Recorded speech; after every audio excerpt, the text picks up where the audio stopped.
Kenya has a formidable team of 10 athletes, amongst them Africa's fastest man, Ferdinand Omanyala. It is going to be a blast, live and exclusive on KBC Channel 1. KBC Channel 1, your true sports partner. Mundos divididos por una sombra de traición. Is it true that Mariela didn't marry me because she's in love with you all this time?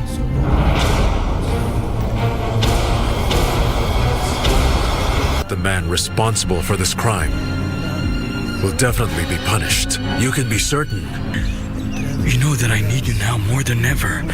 I need a woman who loves me. I want you to be that woman for me. It was you! You killed her! You killed her! You're a murderer! It was you, Demian!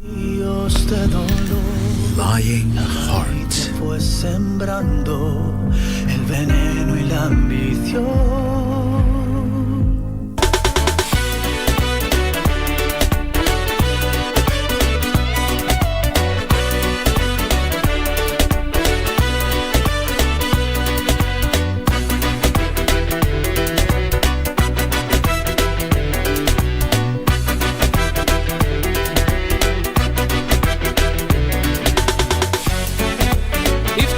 FM ilayska ummadda.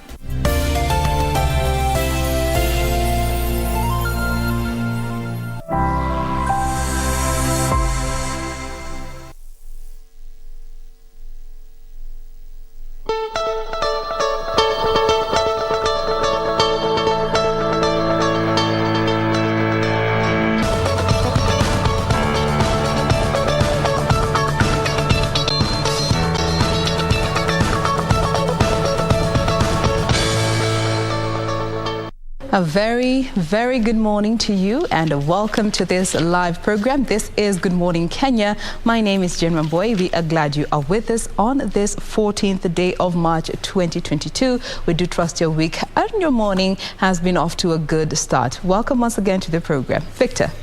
Absolutely. It's a day that over 800,000 students are going to be sitting the Kenya Certificate of Secondary Education today. We wish them all the very best in that exam.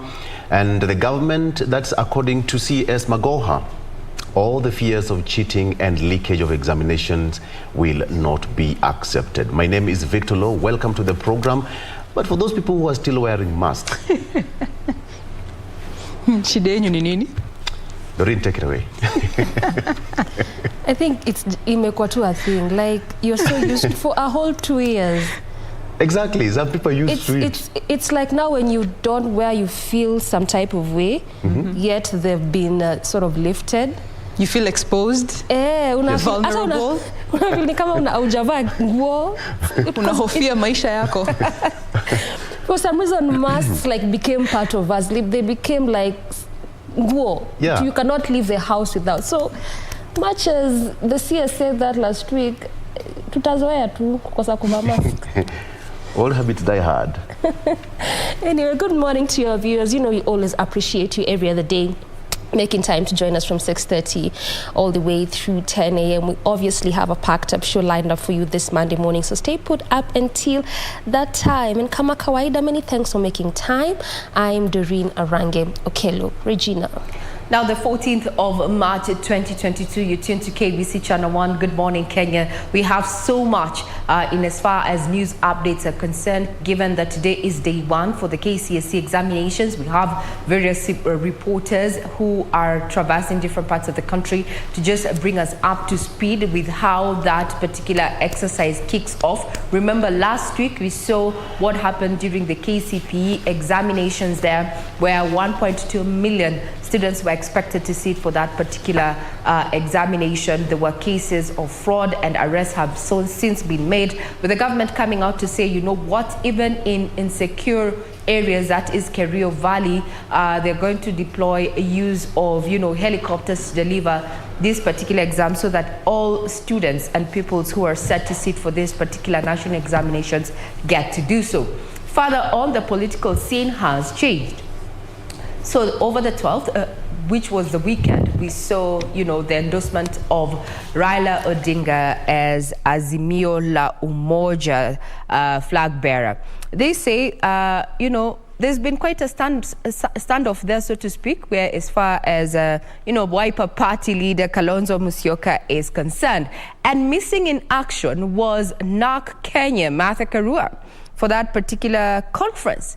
And on social media, there was this comment where Raila Odinga's daughter came out and posted saying, when President Uhuru Kenyatta arrived, I asked him, where is the 5th? And President Uhuru Kenyatta said the 4th has to arrive before the 5th. The political matrix continues changing. Remember, each and every day is quite a long day in politics. So we're going to be keeping tabs on that, and further details are going to be coming up as we discuss matters politics in our live conversation with Victor Olo in not too long.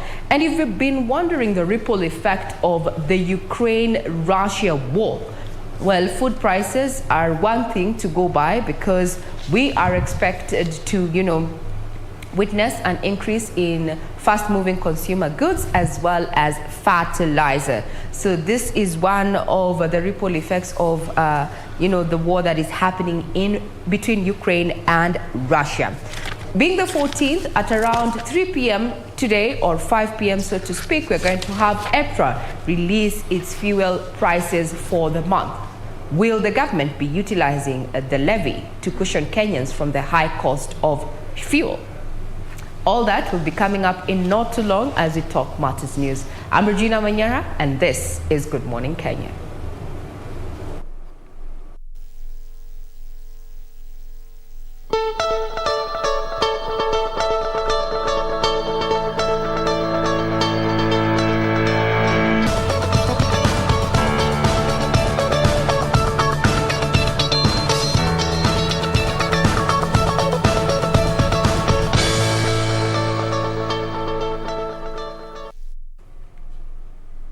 Good morning, I'm Regina Manyara. You can get me on Twitter at Ray Manyara, and our official station handle is at KBC Channel 1. For your feedback, include where you're watching this particular broadcast from. KCSE enters day 1, where 800,000 students are set to begin their 2021 KCSE theory examinations. Now, the examination, which will be administered in 10,413 centers, will see candidates sit for the English Paper 1, then Chemistry Paper 1. As Zainab Said reports, the Ministry of Education, while assuring a smooth commencement of the exams across the country, continues to warn those planning to engage in exam malpractices. 21 Kenya Certificate of Secondary Education theory examinations after the completion of the practical and oral exams for French, Germany, Arabic and Kenya Sign Language, which began on February 28th. This time round, the number of candidates has increased by 10.42% from 752,602 candidates who sat the 2020 exam to 831,026 candidates this year. The containers carrying the examination will be open at 6 a.m. at the 483 distribution centers, with the administering of the exams expected to start at 8 a.m. across all the 10,413 centers countrywide. The Ministry of Education, led by Cabinet Secretary Professor George Magoha, says measures are in place to ensure integrity of the examination is upheld. The examination has not leaked. So we are fully in control. We are going to use over 200,000 teachers and over 45,000 security agents. The exams are already in the container. And even though the cartels are very active, especially in Telegram, they are getting nothing. 2022 will see the Kenya National Examination Council administer 2 national examinations. The 2022 Kenya Certificate of Primary Education is expected to run between November 28th and December 1st, while the Kenya Certificate of Secondary Education will be done from December 1st to December 23rd, alongside final assessment for the pioneer class of the new curriculum, who will be completing grade 6. Day one, several government officials are going to be monitoring this particular exercise. We have CS Magoha, who is going to be monitoring the exercise from Mombasa County at the Nyali DCC office container. CS Sarah Ruto will be monitoring Meru County from the Meru Central DCC container. We have Pisces Juan there, who is going to be supervising the day's activities in Uasin Gishu County. PS Cheruiyot is going to be in Kajiado County. PS Fatima Chege is expected in Nyeri County, while TSC CEO Nancy Macharia will be supervising the day's activities in Nakuru County. NEC Chairman Onsati will be supervising the day's activities in Nairobi County, while NEC CEO Njengere will be in Starehe Sub County. KICD CEO is also not going to be left behind. He's going to be supervising these particular activities in Vihiga County. We're going to be keeping tabs on day one as KCSE commences in the country. Now we cross over to matters politics, where Azimio la Umoja presidential flag bearer Raila Odinga has called for peaceful coexistence and political tolerance ahead of the August 9th general election. Odinga, who spoke after a church service in Nairobi, stated that Kenya is not ready to gamble with the peace the country continues to enjoy, urging the political class to desist from propagating divisive politics. Raila leaves the country. Actually, he left the country yesterday for a working tour of the United Kingdom. Azimio la Umoja presidential flag bearer Raila Odinga joined the congregation at the All Saints Cathedral Church in Nairobi for Sunday service. The former Prime Minister asked Kenyans to build a culture of tolerance. We want to ensure that this country remains peaceful.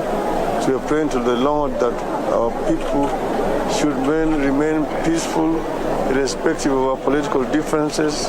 We should not hate each other. Accompanied by leaders affiliated to the Azimio la Umoja, the former Prime Minister urged political leaders to exercise restraint and embrace peaceful coexistence as the August general election draws closer. We should conduct ourselves in a mature way, because we are trying to ensure that our democracy matures, that you can be opponents, but you're not enemies. And just a day after endorsing Raila Odinga as Azimio la Umoja presidential flag bearer, Wiper Democratic Movement leader Kalonzo Musyoka says the Azimio Oka coalition agreement signed on Saturday at the KICC will have the final say on all coalition affairs. What was signed was Azimio Oka coalition and the Political Parties Amendment Act, which now made it possible to form Azimio Oka, not Azimio. Kalonzo, who spent the day in Iseikuru Om, responded to those faulting him for endorsing Raila for the third time, saying the driving force behind the deal was the interest of the country and a guarantee of peace after the August 9 election. In Bungoma, leaders from Democratic Action Party Kenya DAPK drummed up support for Azimio la Umoja presidential flag bearer Raila Odinga. Tumwona Rais wa Jamhuri ya Kenya Bwana Uhuru Kenyatta akihand over battle ya leadership to Raila Amolo Odinga. Webuye mmekaribisha. Zaidi ya miaka 30 inamwelewa, he will deliver, he will revive our economy. Led by Defense Cabinet Secretary Eugene Wamalwa, the leaders faulted a section of leaders from the region for betraying the Mulembe nation. Na leo nikija nyumbani nina swali moja tu kwenu. Now that the die is cast and the next government has been formed and the next president is known, ni chaguo lenu watu wa Webuye, watu wa Bungoma, watu wa Western. Munataka muwe ndani ya serikali ya Azimio ama muwe kwa upinzani? Meanwhile, Azimio la Umoja coalition flag bearer Raila Odinga is set to leave the country Sunday night for a week-long working tour of the United Kingdom. In London, Raila will, among other engagements, meet with the UK Minister of Armed Forces James Hippie, hold talks with UK Prime Minister's trade envoy to Kenya, Theo Clark, and give a lecture at the Reverend Chatham House. In the itinerary, the former Prime Minister is also scheduled to meet the Archbishop of Canterbury, Justin Welby, and Kenyans living in the United Kingdom. Now off to the Kenya Kwanza camp, where Deputy President William Ruto is accusing President Uhuru Kenyatta of frustrating him in the last 4 years so he could disown the promise of handing over the government to him. Ruto claims that the installation of Raila Odinga as the Azimio la Umoja flag bearer was a testament enough that the endgame for the handshake and the BBI was to manage this year's succession politics. Ruto and his Kenya Kwanza Alliance team received a boost after former Kiambu Governor William Kabogo, Gatundu South MP Moses Kuria, and Kiambu Senator Kimani Wamatangi joined the coalition. The Kenya Kwanza team was in its second day of a vote hunt in the Mount Kenya region. The team on Sunday landed in Kiambu, President Uhuru Kenyatta's home county.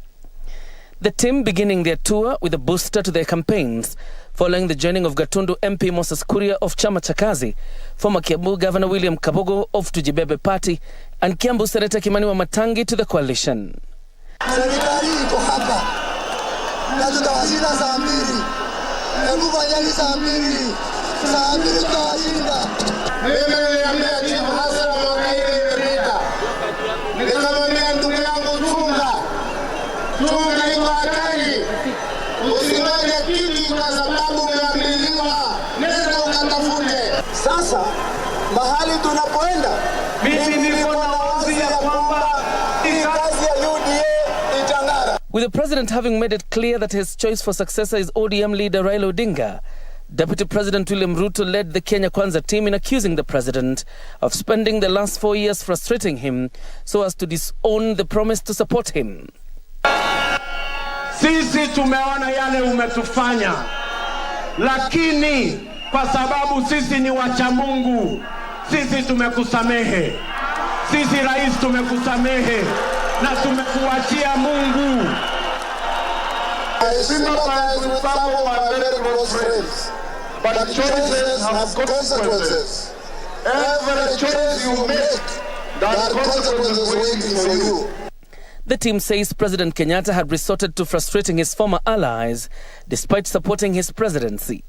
Sisi ambao unatuangaisha, sisi ambao unatutesa, sisi ambao unatuita majina, sijui takataka, sijui wezi, my friend, sisi ndio tulitembea na wewe Kenya mzima, tukapiga magoti.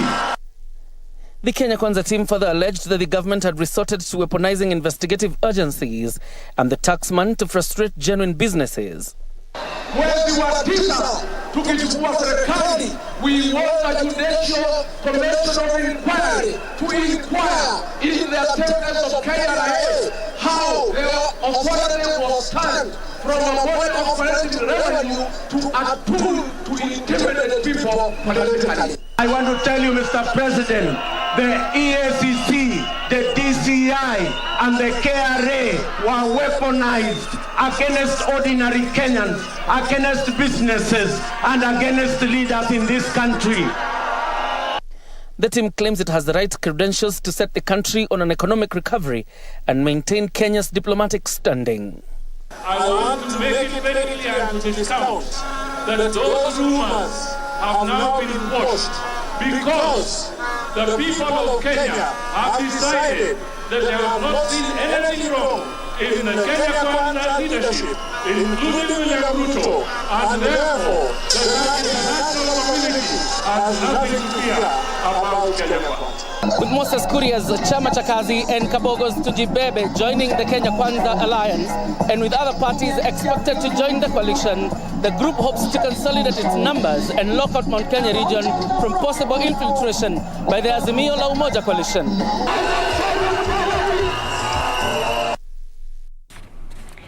Indeed, the political scene is taking shape. Now, still keeping up with matters politics is a Green Thinking Action Party leader.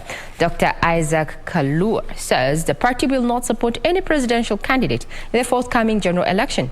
Dr. Kalua is urging the electorate to take their constitutional right of voting seriously and elect leaders who can leverage on devolution to solve problems affecting communities. He then added that the Green Thinking Action Party will seek to promote environment protection and conservation for the current and future generation. The Green Thinking Action Party pitched camp in Narok County to popularize its Tunajenga agenda. Party leader Dr. Isaac Kalua saying the party will adopt a non-partisan approach when it comes to presidential candidates. Tutahakikisha tuko na ile green scorecard ambayo ni muhimu. Kama kiongozi alisimama na akasema atafanya jambo hili na lile lingine, lazima tuhakikishe amelifanya, na kama hajakifanya tutahakikisha tumesema ya kwamba haliahidi hiki na hakukifanya. The Green Thinking Action Party leader noted that the environment protection is key and the political outfit will work to ensure the greening of the country. Maneno ya mazingira ni ya muhimu kabisa kwa kila mmoja, kila Mkenya. Umeona ndugu yangu ambaye amejitolea bila yeye kushawishiwa miti milioni moja, miche milioni moja ili iweze kupandwa katika mashamba ama maeneo ya shule. Tunafaa kupanda miti kama jita, tunapanda kaunti zote za Kenya. Dr. Kalua, who graced the celebrations to mark International Women's Day in Masantara, Narok South, also weighed in on the border reforms debate, calling on authorities to be lenient on operators. Ukifanya makosa, ukiiba unarudisha, ama ukimtendea mtu makosa unamuomba msamaha. Na kwa sababu Mungu ametuomba tusameheane, that is all that we need to do.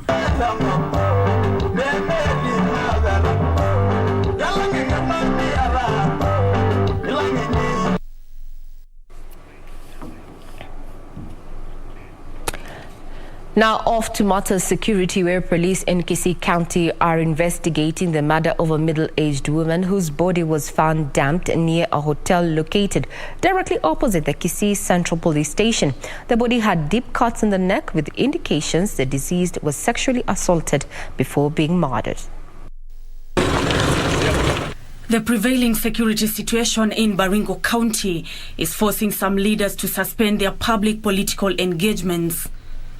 The leaders say it is insensitive to hunt for votes when peace is elusive. Toka leo na kwenda mbele mpaka Ijumaa hii tumesitisha na kuacha mambo ya campaign mpaka tukutane Ijumaa ili tupate kuongea pamoja kuhusu mambo ya security yetu katika sehemu yetu. The government recently deployed National Police Reservists to the region to help deal with runaway banditry. It is dire. Like in Chemorongion village, we have a village that has been confined to less than 2 kilometers square. They can't move this way, they can't move downstream, they can't move upward. Sheria ya nchi inalinda maisha na mali ya watu. Sisi tumepoteza location 3. Tumepoteza watu 278 na inaongezeka. Hakuna huruma kwa hao watu ambao wanaenda maisha yao. We have thrown aside our political differences to come and appeal to the international community, to Kenyans, to those people of goodwill, to even intercede for this county. We are not talking about development anymore. We are talking about preservation of life. Meanwhile, residents of KBC town are in shock following the discovery of the body of a middle-aged woman dumped near a hotel a few meters from KBC Central Police Station. According to the police report, the unidentified body had deep cuts on the neck and signs of sexual assault. It is an incident that has sparked public outcry, with gender activists calling for speedy investigations to unearth the perpetrators of the heinous act. When this was happening, does it mean that the entire KBC, everybody was asleep, including the police, when you walikuwa on patrol? Masuala ya wanawake si masuala ya wanawake peke yake. hata wanaume tuungane sote pamoja ili tufanye hii shughuli kwa umoja na iwe na matokeo tofauti. What they did was just beyond human explanation. And I want to call upon our police officers to do a thorough investigation so that they get to the deep root of this incident.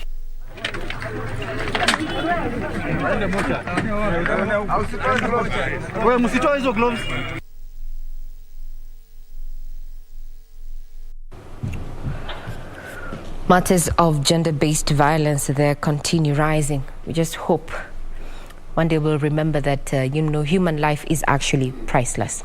Now off to the counties where residents of Migori County will soon enjoy affordable quality healthcare after the county rolled out the Universal Healthcare Program. The program, which is part of the Big Four agenda, has been rolled out across the country with the aim of making healthcare accessible to needy individuals in the society.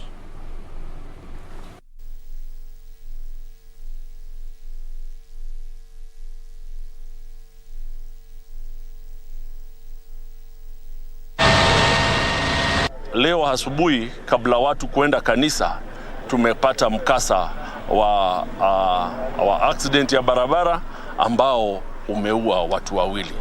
Kwa hivyo nitauliza serikali iangalie, as much as tunahitaji maendeleo, as much as Western Bypass itatuletea maendeleo, ni vizuri pia kuangalia safety ya watu wetu.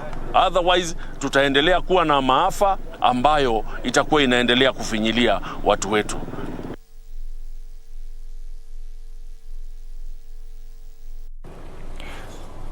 Now, the Pope, that is Pope Francis, has weighed in on matters Ukraine, saying that the terms are unacceptable, what is happening, and the armed aggression in Ukraine.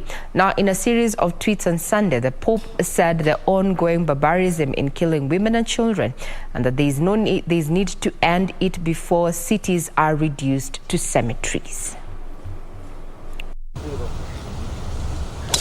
Playing of handicap.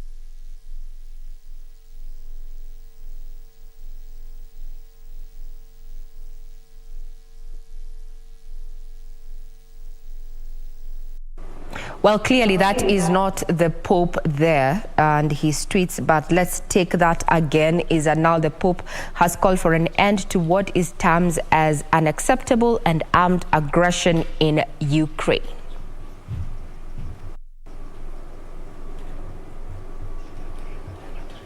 Well, remember, further details are available on our website, that is www.kbc.co.ke. We'll be back with what is happening in the sporting arena.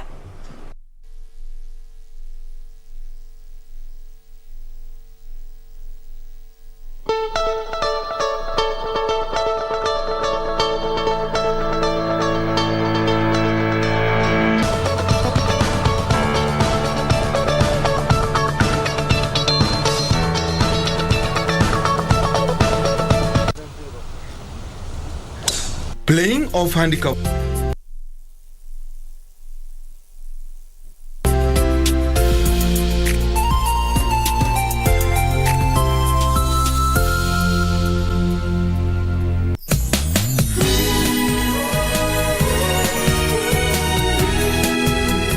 In the future, we've got to stick together and live a better life.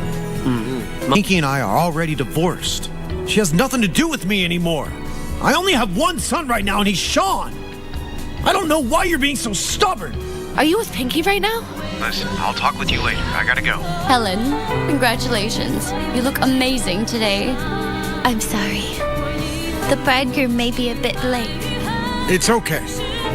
He must be on the way. Jack, be careful! Pinky doesn't know how to swim! Jack, hurry and save her!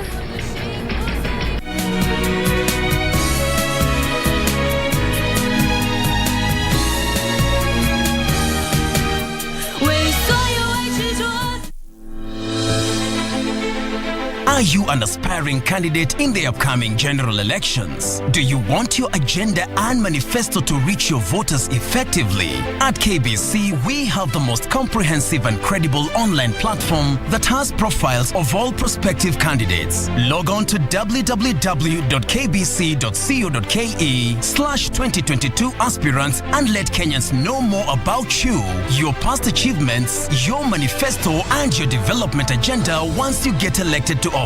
What's more, the website is easy to navigate. We will create your profile, post pictures and short videos with your campaign messages at affordable hosting fees. Log on to www.kbc.co.ke/2022 aspirants today and establish your brand authority as we lead towards the forthcoming general elections.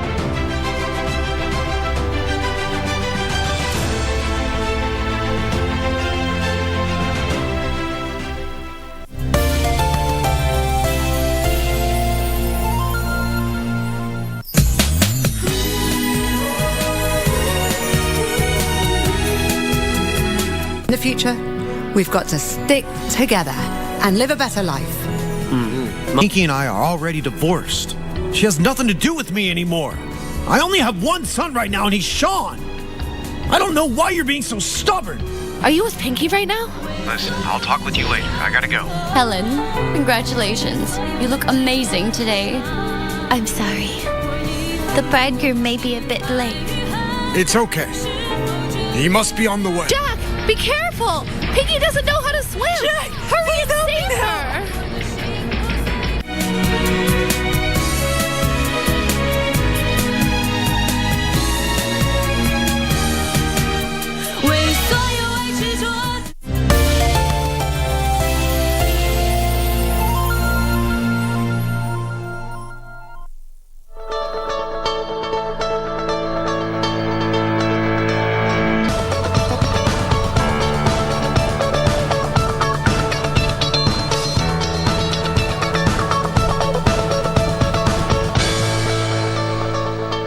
Morning. Glad you're still with us. You're watching Good Morning Kenya right here on KBC Channel 1, and I'm Regina Manyara. Now to the sporting arena, where world marathon champion Ruth Chepngetich braved off a stiff competition to win the Nagoya Women's Marathon. Now, Chepngetich set a new course record of 2 hours, 17 minutes and 18 seconds to bag the title ahead of the 2020 Tokyo Marathon winner Lorna Chemtai Salpeter, who came in second. Japan's Yuka Ando was the third, relegating compatriots Ai Hasoda and Yuka Suzuki to fourth and fifth positions respectively. Chepngetich walked away with $250,000 for her victory. Congratulations.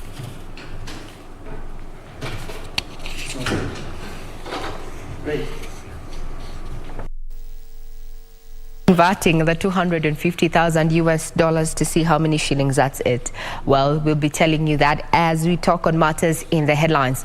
Now, Kakamega Homeboys hopes of extending the gap between them and second place Tusker got a hit after a 2-1 defeat to Bandari FC in Mombasa.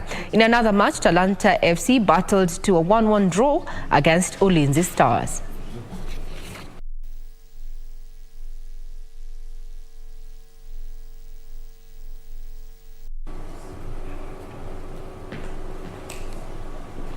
Well, that puts a cap on Matters News. Remember that all this is available on our website. That is www.kbc.co.ke. Thank you very much for keeping us company. We are not done and dusted. We have a sneak peek onto what is happening on our major roads, after which we're going to also be bringing you up to speed with KCSC Day 1, the preparations, or rather what is happening on ground with various lead government officials, including the CS there, supervising this particular exercise down in Mombasa County. Over to you, Doreen, Traffic Marshal A1. Right, before we get to all of that, quick look on what is happening along Westlands as well as Wayakiwe, given that that is our focus this Monday morning. So we perhaps begin from the roundabout. That is the Westlands Roundabout. Obviously, again, one of those busy areas. And again, this is simply because of a lot of those businesses which were in the city center relocating to some of these places, areas around Westlands as well as Upper Hill. This is part of what has also necessitated that construction that you have been seeing around this area, as well as also some areas of parkland. So this is how it is looking like this morning. Really not that bad at all. Most of the time, especially this time of the morning, just around 7 a.m., oftentimes heavy kind of traffic. And this is one of those interesting, if I could say, peculiar kind of roads, because oftentimes on most of this major roads, you really be expecting to see traffic as you head over to the city center only in this morning hour. But on this particular one, it's both ways. So as you leave city center heading over to the estates, as well as also leaving the estates coming to the city center. But just like I mentioned, it's also because quite a number of businesses are along this way. So clearly, as you head over to CBD, like most of the roads, this again, just as you leave the city center heading over to areas around Westlands, Parklands, as well as the different other areas where a good number of activities as well as businesses are stationed at. But coming back, the traffic flow, nothing is changing at all. Still moving at a swift pace on major parts, particularly around the roundabout, but slightly before that area, that is before the roundabout, traffic building up on some sections along Wayakiwe, and this is particularly as you head over to the estates. Just basically what I was explaining to you earlier. Moving at a very slow pace, well characterized or indicated, shown by that red color there, which is a clear indicator of that. But if you're living areas of Kikuyu, Kino, coming to, as well as Parklands, Westlands as well, coming to the city center right now is a good time for you.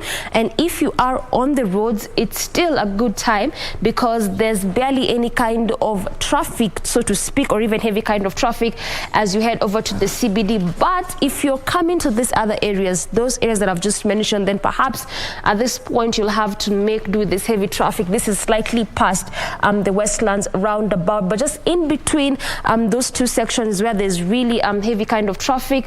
Nonetheless, away from that, as you head over to areas around ABC, branching off to some sections of Lavington there, particularly around those areas, moving at a very swift pace. But again, remember that still along these areas, clearly expressway is still taking shape. Particularly, this is why we are seeing this kind of traffic on most, or I mean on some of these areas. But like I mentioned, still could be a good time for you if at all you're leaving your homes, and also if you're leaving city center going to this area. So this is our focus this morning when it comes to traffic flow.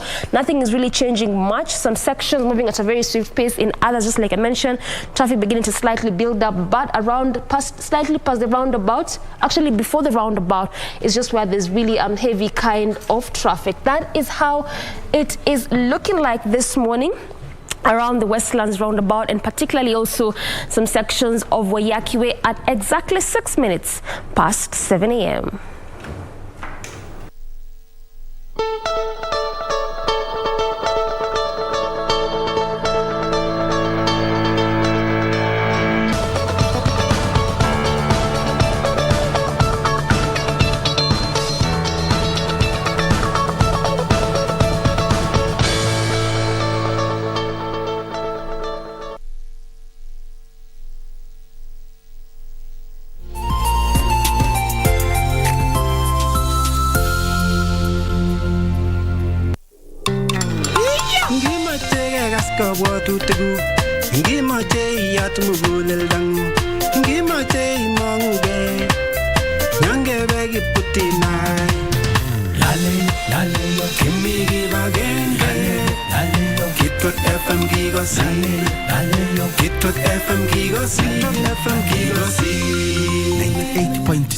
Kitwek FM Kegosin.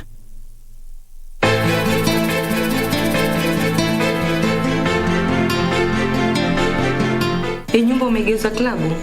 Hasa wewe shida yako ni nini? Tuambie mlikuwa na shughuli gani usiku mzima? Sijielewi. Nasikia ovyo tu. Ni maswali gani kuna muuliza mama pale chini mezani? Haikuhusu hiyo. una vita vikali na bado hujajua kujikinga. Muda wote huu kwa umekuwa kiniadaa. Nusu mimi. I don't care. I don't care.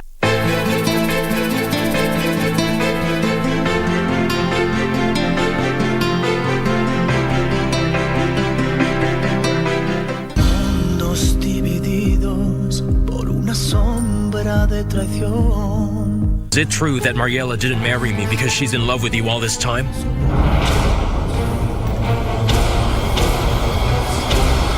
The man responsible for this crime will definitely be punished. You can be certain.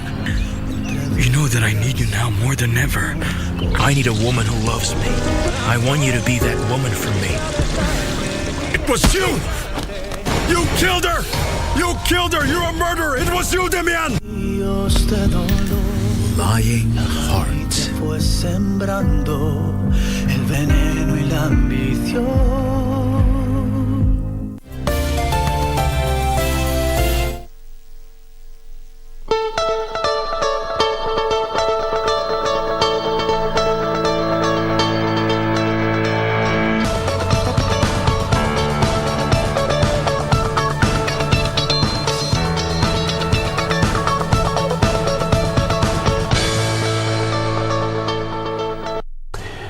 Good morning. It's now another time for us to take a look at what is happening on the front pages of our local dailies here in studio on this 14th day of March 2022.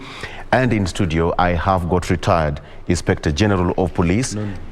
All right. Assistant of Police. That is Charles Owino, who is also Sierra Governor gubernatorial aspirant in studio with me today. Welcome to the show, Charles Owino. Asante sana. And you something interesting, you said that this is where it all began. Yes, 15 years ago, I started my journey for communication here. Yes. I started by undertaking a program called Know Your Policeman every Sunday. Yes. I was interviewed by Kasuja Onyonyi every morning. Yes. I was still staff officer at Railway Police. Right. And then after that, one morning, I was told that I had been appointed a deputy spokesperson. One morning. So it all began here? Yeah, so my communication for the police began here. Yes. And I think because I've just joined a new area, and that is politics, I'm also glad that by coincidence, yes, the major stint starts here today. Absolutely. Yes. And welcome. And we are starting it off on front pages of local dailies. I have got the Standard here. And on the front page of the Standard, Kenyans suffer as Ukraine war hits food prices. Kenyans buy wheat and fertilizer from Russia and Ukraine, and both countries have banned exports, meaning cost of bread and farm inputs will rise. Now, shilling has also weakened against US dollar, to so cost of national debt that has gone up. That's what's on the front page of the Standard here. And still on the front page, Kalonzo hits out at Raila Ngilu for Azimio standoff. Now, Wiper Boss says that Odinga delayed his signing of the deal because he did not want anything to do with Oka, and that Ngilu did not want him to benefit from joining Azimio. Charles, a lot's happening politically speaking. It was a busy weekend, and such sentiments now perhaps exposes what was happening behind the scenes. Yeah, I think before that, yes, I have a big national interest in the first headline. The Kenyans suffer as Ukraine war hits food prices. Yes, Kenyans suffer. Our economy largely is agricultural, and we are facing a lot of challenge because the price of fertilizer has gone up.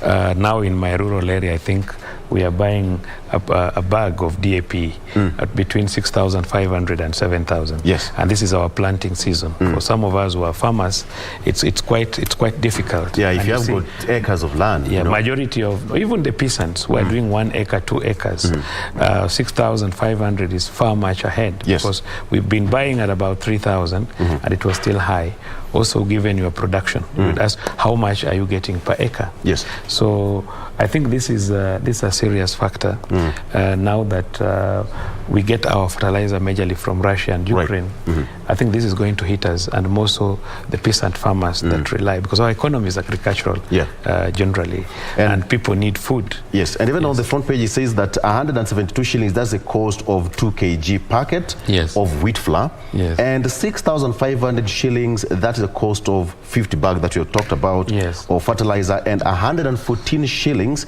exchange rate of the shilling against the US dollar. Perhaps we can only hope that at some point things are going to actually formalize and we go back to our normal lives.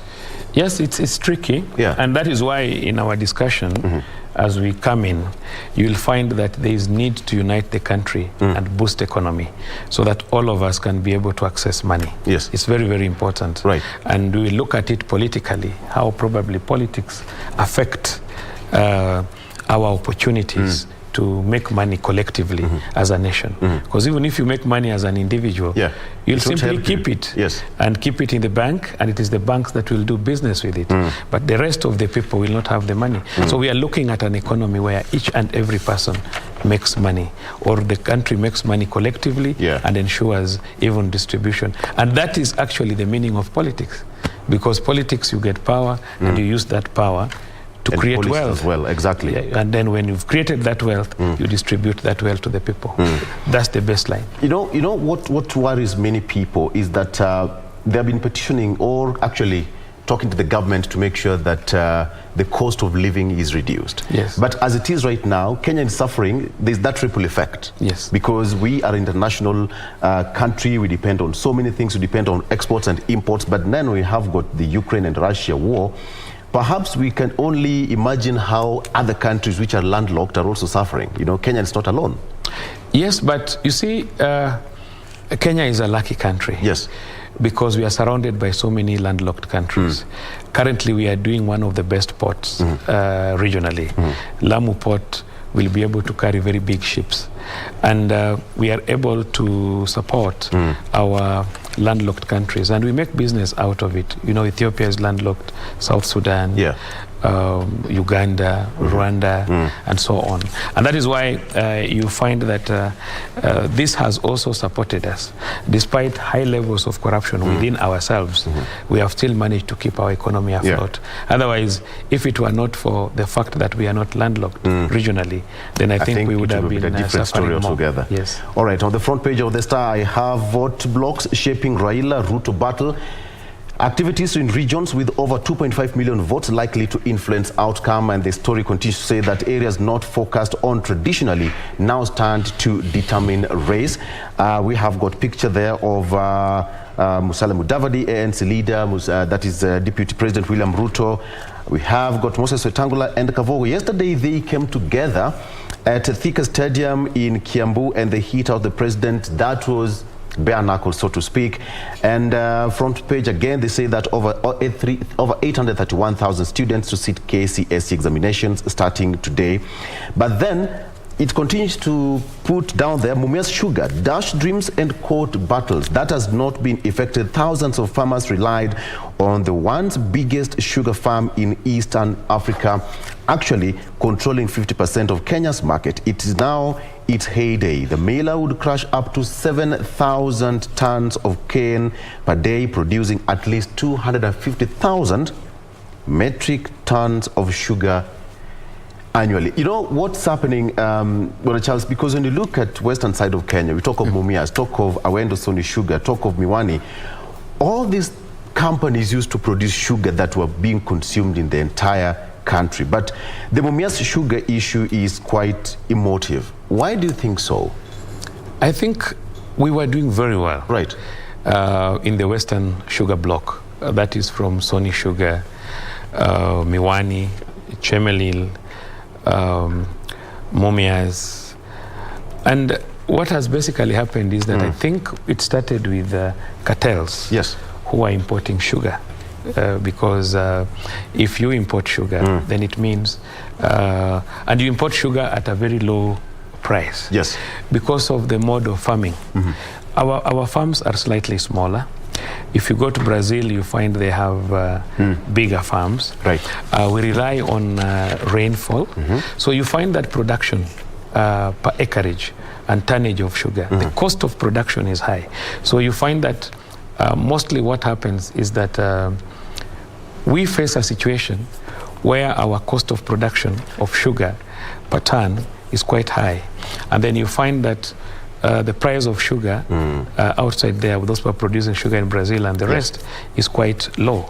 So with that kind of competition regionally, and then you remember that also we are in the East African bloc, where we had also to give a certain percentage of sugar to be brought into the country. There's nothing we can do about it. Yes. So if we take that competition, like Egypt sugar, Zambia, Malawi sugar, you find that our cost of production of sugar is very high. Yes. So we must come up with a system where we can reduce the cost of production of sugar per tonnage. Once we reduce the cost of production of sugar per tonnage, then we are also able to compete in the market. And this is the only thing that can keep us afloat. But equally, we must come up with very stringent measures where we are not going to have a large quantity of imported sugar in the market. But when you have a tough cartel, then most likely we will suffer in terms of sugar production. And it has killed our economy in the Western region. Okay, but let's just cross to Starehe Boys Center, where we have got our reporter Ruth Wamboi there, standing by to give us an update on what's happening. There we have got Ruth. Ruth, good morning. The Kenya Certificate of Secondary Education begins this morning with over 800,000 students sitting this particular paper. What can you tell us from Starehe Boys? Thank you so much, Victor Olo. We are coming to you live from Starehe DCC Center, where all the papers for Starehe constituency, this is the depot where they have been dispatched to the managers who are taking them to the schools within this constituency. And the CEO of FONEC, Njengere, has just opened the container, and he just said that he has ensured that everything is intact and the papers are safe and ready for the students to administer. Some of the things that he has said is a challenge to them for now. He has said mobile phones. Mobile phones are a challenge to them because they say they are the ones that are being used to practice exam malpractice. So they have he has tasked the exam managers to ensure that all mobile phones are away from all the schools. Victor?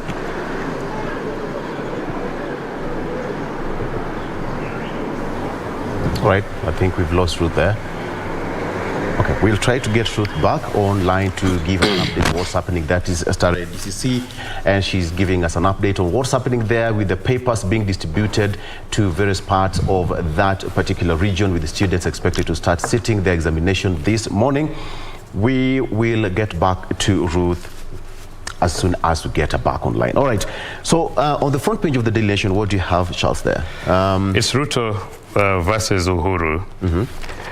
In the fight for his own succession, President Kenyatta is in the crosshairs of his deputy, who less than 24 hours after the launch of a Grand Azimio coalition, fired a trade against his boss yesterday, accusing him of calling him a thief and betraying him at his greatest hour of need. Ruto is angry, and so is the president. We've had this for quite some time. Yes. Right. I don't think this is peculiar. Deputy versus the boss. Yes. You remember the first president, Jomo Kenyatta and Jaramogi. They differed purely on policies. Yes. Because Jomo Kenyatta was purely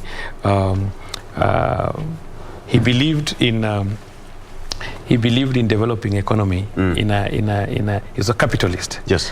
And Jaramogi was a socialist by the nature of his upbringing. So Jaramogi's social life, he grew up locally. Apart from going to Makerere, most of his stint was locally here.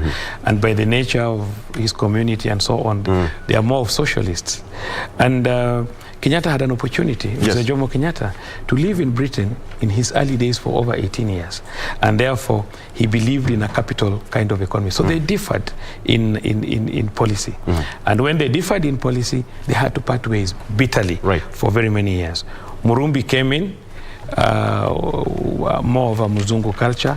He couldn't fit. Then Moi came in. Why did Moi succeed? Moi succeeded because he was patient. He bared a lot of trash, a lot of problems, people looking down upon him. And eventually he succeeded President Kenyatta.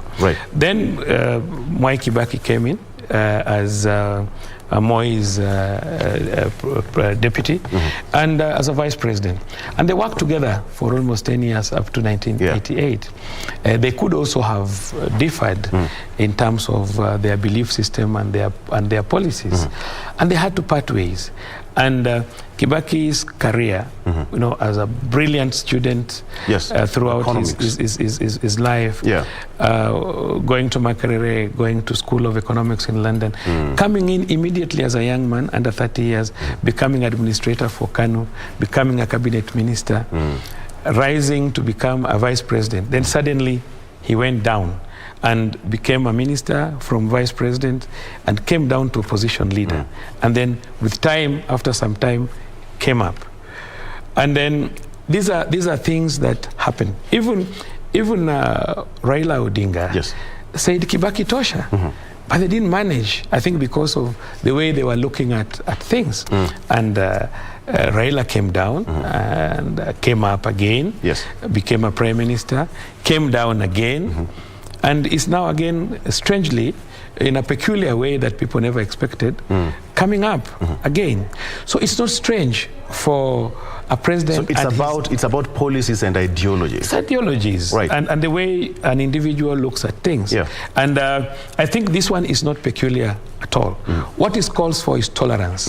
It calls for high tolerance amongst political leaders, and also everyone to look at history. What has happened to everybody who has ascended to the level of the presidency. It may not be now, but you can still have it tomorrow. But why Ruto versus Uhuru? Why not Raila Odinga? Because it's Raila Odinga who is in the contest right now. I think people are looking at it differently, in the sense that many people expected President Uhuru to support Ruto's presidency, given that Ruto supported him for presidency. But what people are not looking at is what is President Uhuru trying to do? What is his objective? Because if you look at Azimio la Umoja's pillars, one of it being managing divisive politics, and another one is managing divisive electoral process, issues of managing corruption, issues of managing insecurity, and then issues of revival of the economy. Because divisive politics, bad electoral process, corruption, insecurity, all these combined give us a bad economy. And that ought to be managed. But look at our political history. We are looking at a situation where we have been divided from independence. A winner gets it, a winner takes it all. Then we have politics from day one. Like, for example, you find that we have carried out an election, and then immediately after that, another cycle begins. So we are not concentrating. We are not doing business. We are not looking at our country in a holistic nature on how do we revive the country. For example, it has been believed that every time the community from the mountain and the lake unite, we always find a very fast growth of economy. Because the lake people, the lake region people, have been agitators. When they see something they think is bad, they come up, they oppose it. They speak it out. No matter the consequences. And they have done that for a very long period of time. And nobody expected that President Uhuru Kenyatta remember, in 2002, Raila Odinga denied President Kenyatta opportunity to become president by supporting President Kibaki. But if you look at it, it gave President Uhuru an opportunity to mature. Because President Uhuru, politically, because President Uhuru became leader of the opposition. And leader of the opposition, He was even the chair of the Parliamentary Accounts Committee. Yes. Now he's understanding he understood the government properly. He later came in, became patient, decided, fine, Kibaki beat me, but I'll support Kibaki. He supported Kibaki. He became the Deputy Prime Minister. Yes. He became Minister for Finance. And eventually, one way or the other, he got an opportunity to succeed President Kibaki. President Kibaki. And the contest was tough. The 2013 contest, 2017 contest was even worse. It was so bad. Because we had 3 elections. Actually. Yes. So nobody would believe that President Kenyatta would support Raila Amolo Odinga to succeed him. Because you were still serving the police service then. And moving, you all know what happened in 2013, 2017. Did you ever see at this particular point what I need two gentlemen would come together? What I want you to understand is that as much as you are termed as a police spokesperson, yes, you are basically on the political desk of the police. Are you getting me? Because you cannot run this country without security. Yes. It's only that you're not allowed to speak politics. But what I was doing was a political desk of the police. I can reveal today, and Mheshimiwa Murathe can believe today, that Mheshimiwa Murathe, Honorable Oburu Odinga, Joe Donde, and myself, we started the handshake on the day when the elections were just about to be announced. In 2017? In 2017. And Honorable Murathe told Oburu Odinga that you should be patient. You should allow President Kibaki, President Uhuru Kenyatta, to continue. Ask Raila to be patient. Ask Raila not to fight. That was Murathe telling Honorable Oburu in my presence and Honorable Joy Donde. And he told Oburu on the face that ask your brother to be patient. We don't hate him. We know his capacity. We know what he can do. But he must allow President Kenyatta to complete his term. That is where the handshake began. It was under waters for a very long time. A very long time. All right. Under waters for a very long time. All right. And Honorable Murathe and Mheshimiwa Oburu played a very big role in ensuring that we succeeded. And I was present. Right. He can attest to that. Now that I'm not a policeman, I can say I was present. You're present. And that was the journey. Yes. And when President Kenyatta had a handshake with Honorable Raila Amolo Odinga, many of our friends, especially the Luos, Honorable Raila's cousins and relatives, called me and asked me, don't you think Honorable Kenyatta is lying to us? Don't you think he wants to put us under the bus and is going to support Honorable Ruto? But we said no. If these people have worked together at one time, President Kenyatta was Deputy Prime Minister, and in charge of finance. Raila Odinga was Prime Minister. I believe they know one another. And politics, there's no permanent enmity, there's no permanent friendship. Yes. Don't be surprised. Don't be surprised after the coming elections, when Raila Odinga becomes president, if he is not going to work with Honorable William Ruto. And I think history is just repeating itself. That every person who wants to become a president in this country must first be baptized with fire. And then if you are patient, you get it. Mzee Jomo Kenyatta was taken to prison. Yes. He left prison to become president. Honorable the President Moi was baptized by fire. People spat on him. People undermined him. He was patient. He became the president. President Kibaki was demoted from vice president for 10 years to minister and eventually to opposition leader. He made it. President Uhuru Kenyatta was baptized by fire. He was young, very young. He lost to Kibaki. He just came back, became patient. And eventually, he's clearing his term. I'm seeing a possibility, a likelihood Raila Odinga is the next president of this country. Is it because he's been president? Because he came down Despite the problems that he had, he shook hands with President Kenyatta, became patient, did not ask for anything in President Kenyatta's government. I'm told just hold on because you're getting into the gist of the story. Yes. We take a very short break, and when we come back, we are still continue that discussion and just to look at what's happening on the front pages of our local dailies, as well as our reporters across the country. Kenya Certificate of Secondary Education begins this morning, and as well, we wish all the candidates all the best. Let's take a break. We'll be right back.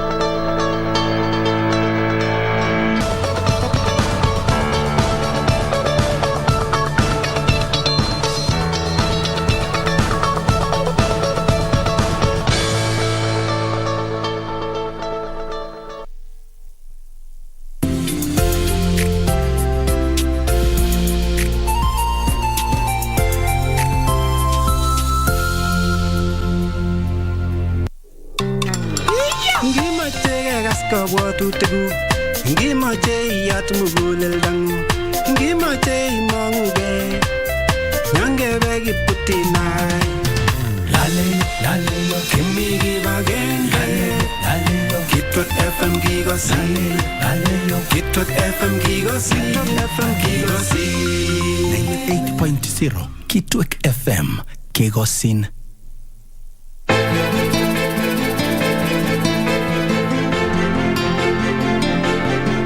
Nyumba umegeuza klabu. Hasa wewe shida yako ni nini? Tuambie ulikuwa na shughuli gani usiku mzima? Sijielewi. Nasikia ovyo ovyo tu. Ni maswali gani kuna muuliza mama pale chini mezani? Haikuhusu hiyo. Una vita vikali na bado hujajua kujikinga. Muda wote huu kwa umekuwa kiniada. Nihusu mimi. I don't care. I don't care.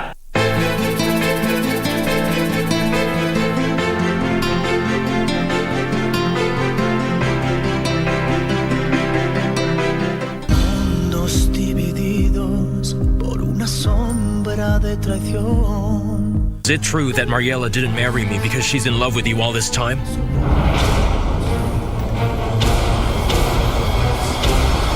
The man responsible for this crime will definitely be punished. You can be certain. You know that I need you now more than ever. I need a woman who loves me. I want you to be that woman for me. It was you! You killed her! You killed her! You're a murderer! It was you, Demian! Lying heart. Fue sembrando el veneno y la ambición.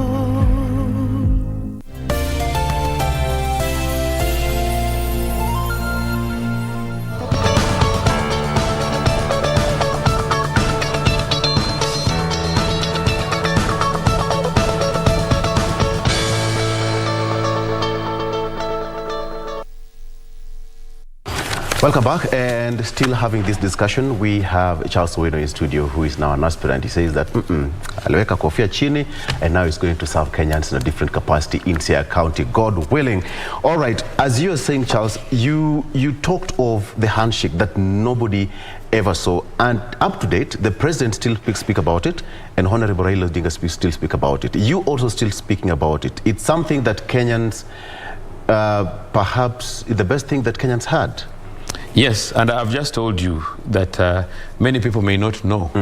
As much as I was a policeman, I told you I sat on a political desk. Yes. And there's a lot we could have done under waters, which maybe even Honorable Raila Odinga may not know, to ensure that we were safe.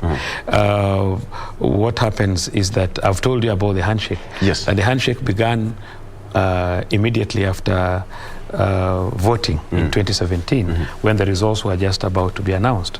And I can attest, we were only about 5 people. There was Honorable Murathe, there was Njay Muturi, there was Honorable Oburu Odinga, Joe Donde, and Honorable Joe Donde and myself.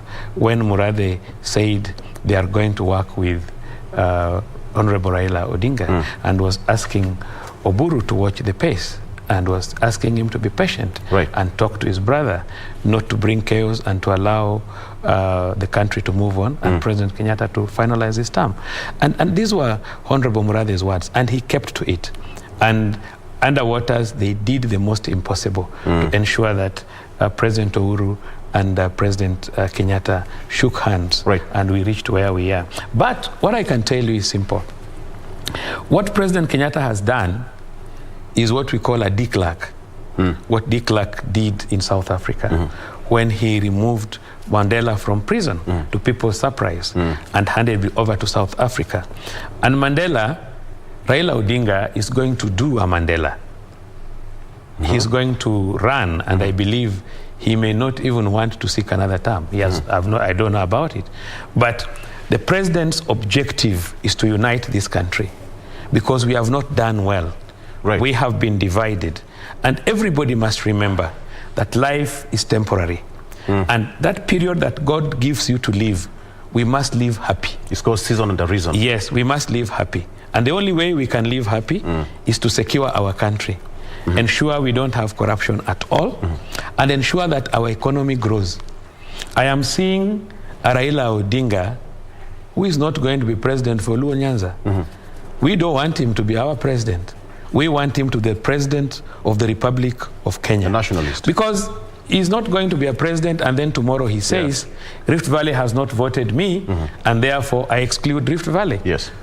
President Kenyatta is fighting for inclusion, ensuring that everybody is included. Because Rift Valley gives us milk, Rift Valley gives us wheat, Rift Valley gives us maize, and our economy is purely agricultural. It gives us tea.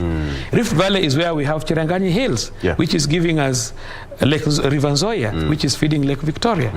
Rift Valley is giving us Mau Forest, which is giving us the big rivers that is feeding Lake Victoria, which is feeding up to Egypt and the rest. So we must look at this country in its holistic nature. We are looking for a presidential candidate, a president, who will look at Kilifi in its nature and say, what can we produce in Kilifi?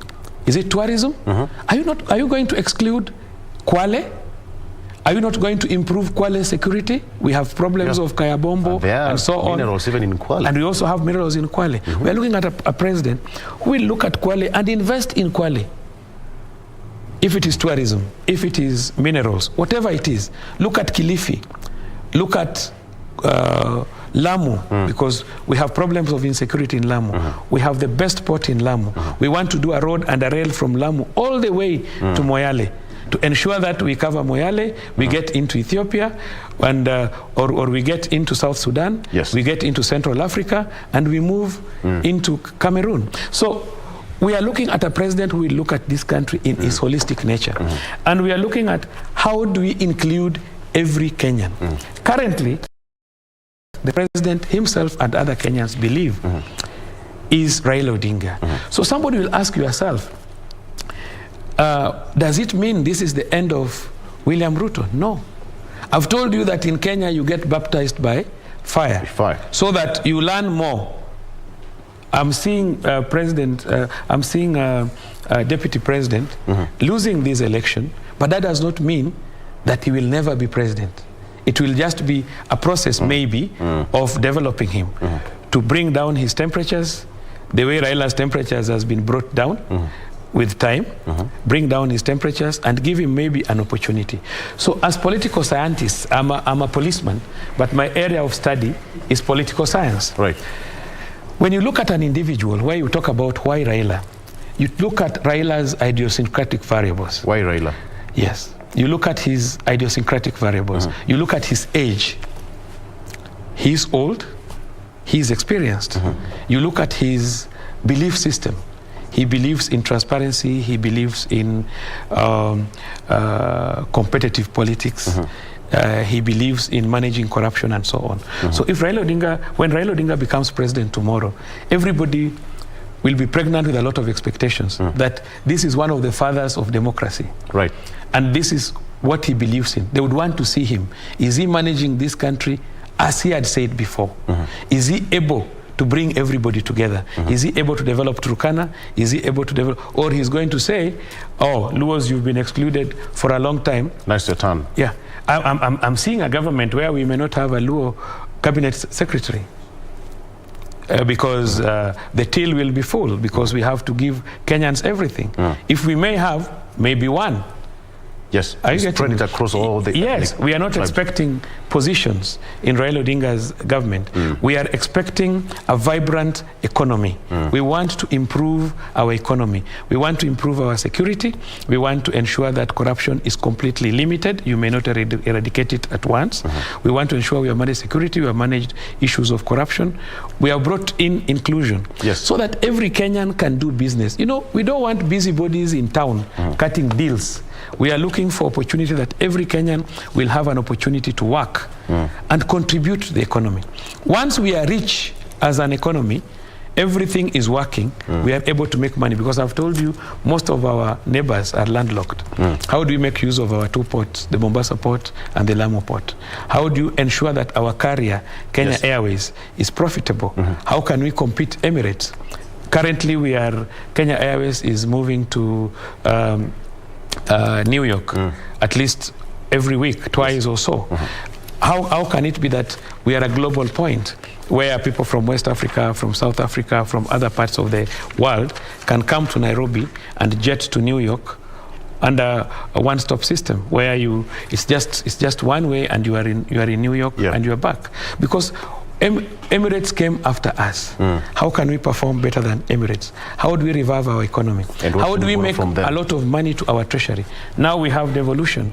We have to spread money to the counties. Yes. We are talking about moving the money from 15% to a minimum of 35%. Where are we going to get that money that we are going to distribute to the counties? We can only do it if there's reconciliation, if we work as a team. If anybody who becomes a president, do not exclude anyone. Give me a scenario, Bwana Charles. 90 days after Raila Odinga has been sworn in, if at all he wins the presidency come 9th of August. Not if at all, he will win. Okay. Yeah, we pray for him. All right, absolutely, to all the candidates as well. Yeah. And 90 days into office.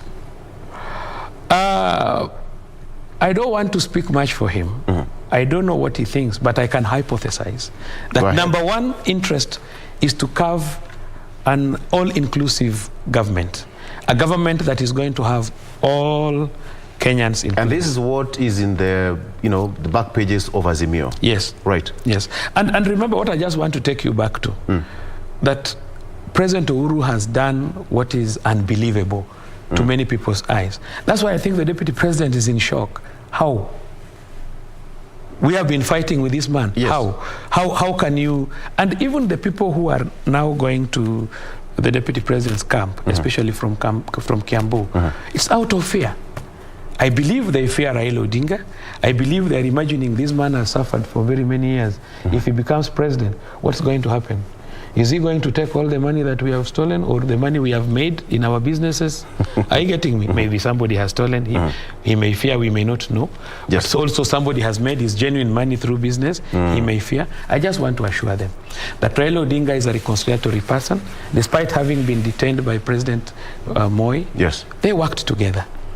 Despite their differences with President Kibaki, they still work together. And that is politics. And even now, they are going to work together with President Kenyatta. So what President Kenyatta has done is to try and unite the country. That people said, a Kikuyu cannot support a Luo.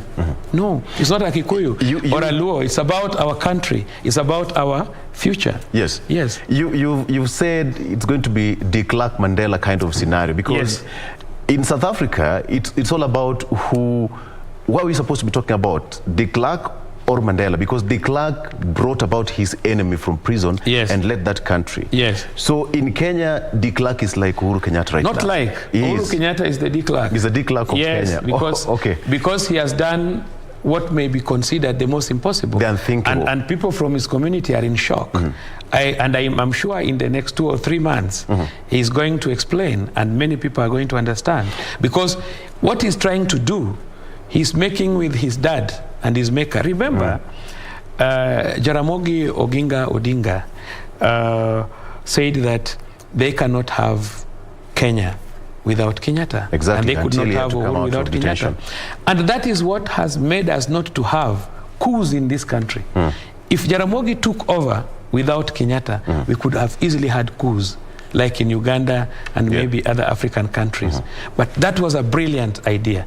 He never made it to the presidency, but you can see his son most likely is making it to the presidency. Absolutely. So what we are saying, and remember, when when Jaramogi was allowing Kenyatta to take over, remember President Uhuru was still in his mother's womb. Yes. From prison, from the other part, and brought him here.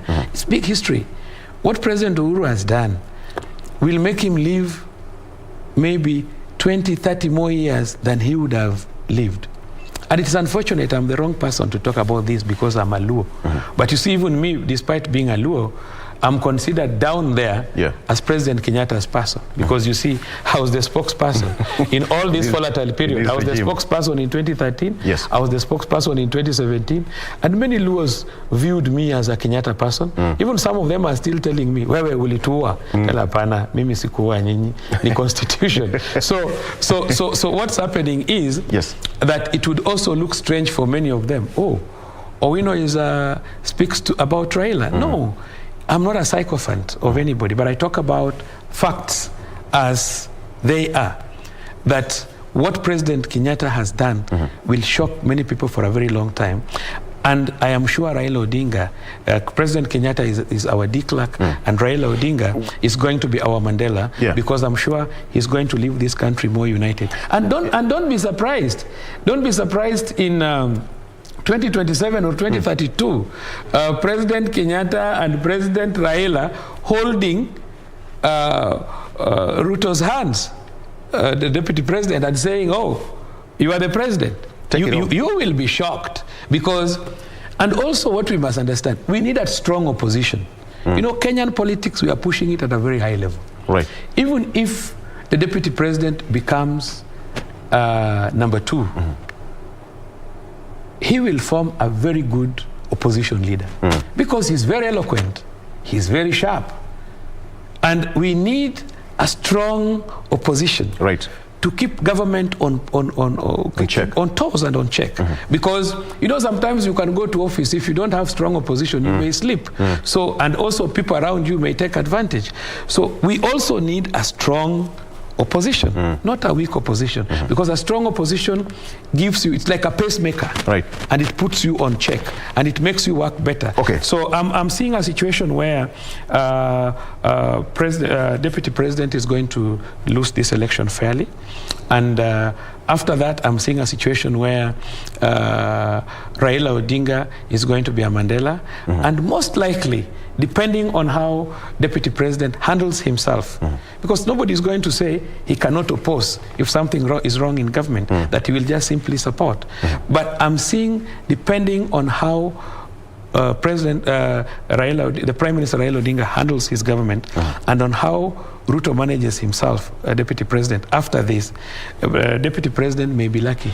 In fact, Raila Odinga, you've said something. Raila Odinga may just be president for 5 years, and Ruto may be president for 10 years. You've said something that the president said at KICC. Yes. You know, deputy wangu akibadilisha tabia and what have you, we might consider him. That's exactly what you said. So, you know, hypothetically speaking, maybe it might happen. You know, I'm a Catholic, and we repent. You make a mistake and you repent, isn't it? And you know, the secret between the president and the deputy, nobody will know.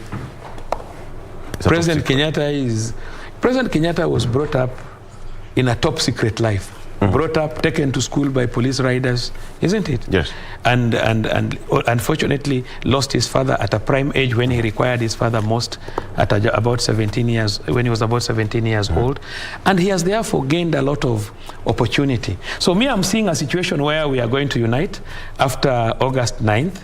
I know there will be a lot of pressure. I know, like anybody else, Deputy is a very ambitious person. I'm equally a very ambitious person, and I want to believe that he will do well. I want to believe this is not the end of the road for him, but it will be very difficult to beat Raila Odinga, because Raila Odinga has always believed that he has always won, and he has always believed that other factors have denied him. And I think President Uhuru means well. He means well. And he's happy. And some of us, we may not need anything from them. We just want a good environment, good security, equity, yes, and we run a good economy, and we do business. I'm tempted to ask you this question, Brother Charles, because in 2013 and 2017, you're speaking for President Kenyatta. No. I was not a spokesperson. No. I was not speaking for President Kenyatta. President Kenyatta has been the President of the Republic of Kenya. Right. I have been a law enforcement officer. Yes. The duty of a policeman is to enforce laws and regulations as per the Constitution. Okay. The legislators make laws, we enforce the laws. Today, you cannot accuse the Inspector General, Mchambai, for any action he undertakes in office in maintenance of law and order, because he's doing it in his capacity as an Inspector General. And he's not working for President Uhuru Kenyatta. He's working for the Republic of Kenya, which President Uhuru Kenyatta is also working for in his capacity as the President. And therefore, as a spokesperson for the police, I was speaking for the whole country, including the opposition. You cannot sleep in your house without security. Police is an important component, and Kenyans must change their attitude towards police. We must have the best police, well-paid police, well-taken care of police, a police that is loved. Let all of us put our love to our policemen. Absolutely. Let's show them that we love them. They do a lot of work. These policemen sleep at night. They spend outside at night when you are here. These policemen are in our borders now as we speak. Our brothers and sisters are in the border of Kenya and Somalia, where we have a lot of problems, where we are losing a number of them, sacrificing for our nation as we sleep at night. Right. We must therefore respect the police. We must support the police. That does not mean that if a policeman makes a mistake, we brush it under the carpet. No. But if we want to grow our economy and we want to manage our systems, I've just left the police. Please let Kenyans respect police. Let Kenyans embrace police. Let us support our police service. And we will do very well as a nation. We will do extremely well as a nation. Even issues of corruption in police is not police, it's the society. When you're in office in 2013 and 2017, and right now, after the handshake, there was a lot of pressure way back then, because, you know, it was all chaos. We lived in that country. As reporters, we were out there reporting the stories. It was the tension was so high. After the handshake, everything calmed down. What did you take home? It's basically, most of our problems is ourselves. The tension is caused by divisions. Because you see, after the handshake, the leader of the opposition and the president were walking on the same path. So nobody was inciting people against others. And you can see the way President Uhuru has been embraced in Luo Nyanza, even before they knew that he would support Raila Odinga. And interestingly, if Deputy President William Ruto goes to Kondele, you see the excitement. They still see him as the person who supported Raila Odinga to become Prime Minister of this country. And remember, Raila Odinga is the second Prime Minister of this country. And I know next year we will have the third Prime Minister of this country. And for the first time, you want to be the governor of Siaya after exiting police service. Yes. The transition is... the transition, what just made you quit the service and say, I want to delve into politics? When I attained 50 years, I felt that for another 10 years, you see, politics is my passion. I love politics for a very long time. Right. I have participated indirectly by supporting my friends. I've supported a number of my friends, including my stiff competitor today. My competitor that I believe is still my competitor in Siaya is Honorable James Orengo, who has been my friend. I brought him back to, I negotiated with Wazez and brought him back to ODM in 2007. And we supported him, even with our properties and everything. And we love him so much. As a legislator, he's a serious agitator. But we have a feeling that his age now and the kind of pressure we have in the village, there's a lot of poverty. And we have a lot of resources in Siaya. And generally in Nyanza, we have a lot of resources. Lake Victoria is resource number 1. Yes. In Siaya, we have also Lake Kanyaboli. We have the human capital. We have the best doctors, the best engineers. We have very good weather, 2 seasons in a year. Yeah. And that is why my slogan, ni pesa mfukoni na ugali kwa meza. Because we want each and every person to have food. Right. And I have the passion of, I'm a farmer for very many years. I farm a lot of fish. I farm vegetables. I sell to schools. I farm chicken and many other things. And we work together with my wife in doing some of these things. And we've made a lot of our money through that. Yeah. And I want to replicate what I do to the people of Siaya. It's not a big transition. A governor is simply an administrator who is going to administrate money and who is not going to be highly political. Right. So I want to believe that the people of Siaya are going to elect me. And our election is not even in August. Our election is in April 6th. That is when we are having our nominations. Right. Whoever is nominated. And me, if I'm beaten fairly in an election, I'll also shake hand with the person who has beaten me. And then you continue. And I support him and we continue. Right. Though my competitor has no opportunity to beat me. I'm not chest thumping. It's difficult. It's difficult for him. But Yes. you see, politics is politics. Anything can happen. And Siaya is crowded. We have got, sharp brains and brilliant brains in Siaya. Talk of yourself, talk of James Orengo, talk of Honorable Engineer Gumbo. We have got so many candidates. It's not about... and all of them are in, almost 99% are in ODM and yearning for that particular ticket. Honorable Gumbo is not in ODM. We are basically in ODM with Orengo because there was fear generally amongst contestants that the party was going just to give Orengo the ticket. So everybody feared. So I decided to put my head on the rail because I think I'm good for my county. I'll push that county to a very high level. Yes. Yeah, I have the capacity. I've pushed myself from nothing to what I am today. Yeah, when you're a policeman and you have some little money, people think, oh, these are thieves. Fortunately, you said you're much of my time, fine. I worked briefly in CID. I was an instructor at the CID training school most of my time. And after that, I came to police headquarters for 13 years. Yes. As a spokesperson, what can you steal?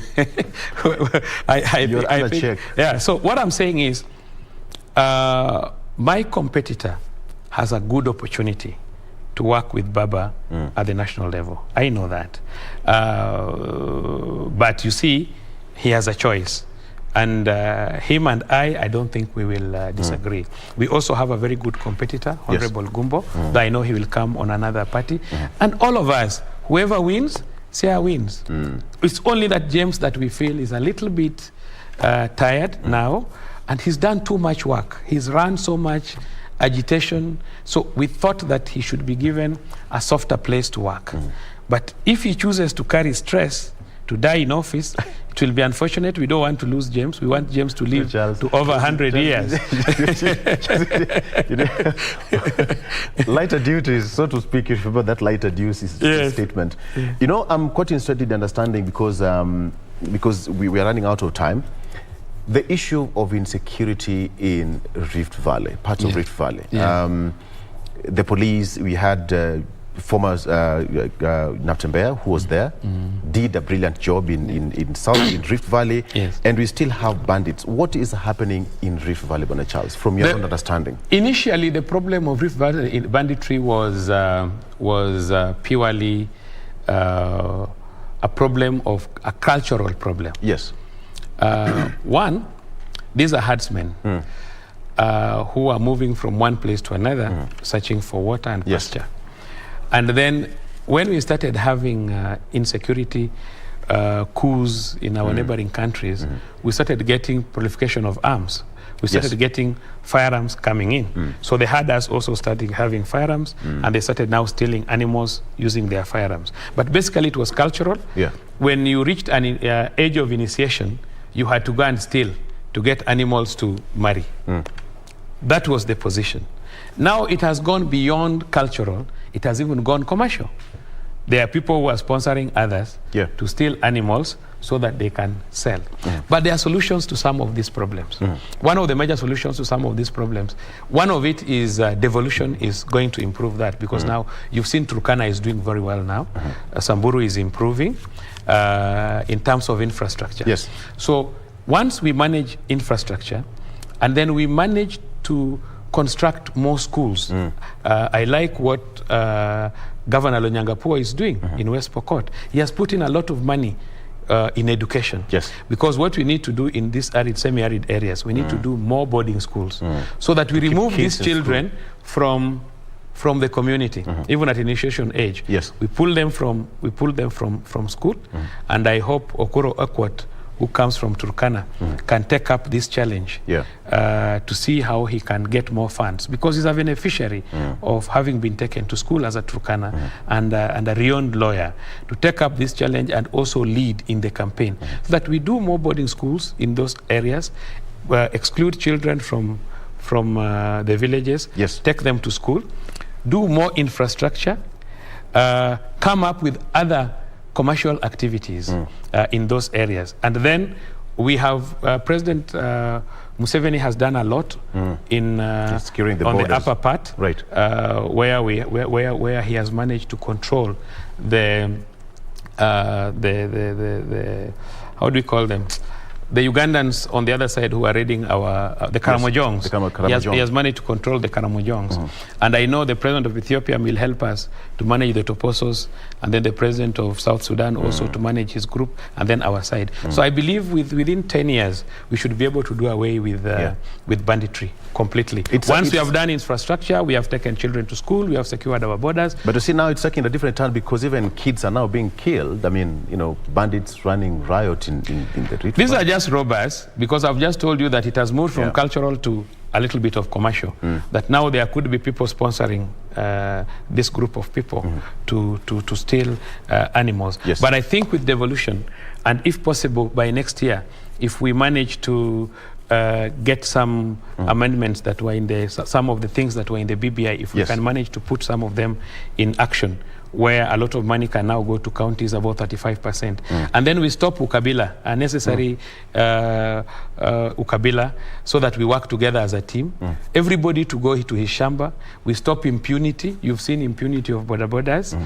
We control them, we help them, we support them, and then we limit the number of boys going to activities like border, so that people get involved in other activities. We exclude them. If this happens and we run an economy that is vibrant and we make more money, let us run let us stop tribalism, let us have inclusion, let us include everybody in our government, let everybody work. Hakuna chabure, kila mtu afanye kazi. Let us stop corruption, unnecessary corruption, where an individual amasses too much wealth. I remember the other day I came up with a pay bill, where I was saying, if I get 200,000 people who give me 1,000 shillings today, I'll have 200 million to campaign, the way they have done it in America and the rest. But you see, our people want people to, you can't steal money somewhere, you come and give them, you buy the position, then tomorrow you start again stealing from them. You see that circle.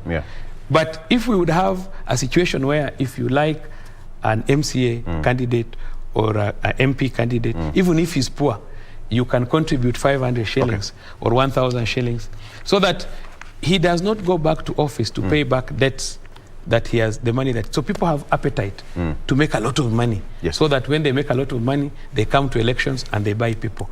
But let's have an economy that is vibrant, and it can only happen if we manage corruption, tribalism, we have inclusivity, all these sorts of things. Then we run a good economy, we make money. When we are rich, we are going to be happy. We want everybody to have money, so that hakuna mtu anapiga mwingine geta. There's no need. But just so you know, I'm afraid even the director is now in the floor saying, time mekwisha. All right, apparently we have just to close at that particular point. That was in the headlines, as well as Iron Politics with Charles Owino, who said that enough with the police service, now is going to serve the people of Siaya County on a different capacity as a governor. As always, we wish them all the best. It's a contest, and may the best team win. All right, let's take a break, and we still come back with more after this.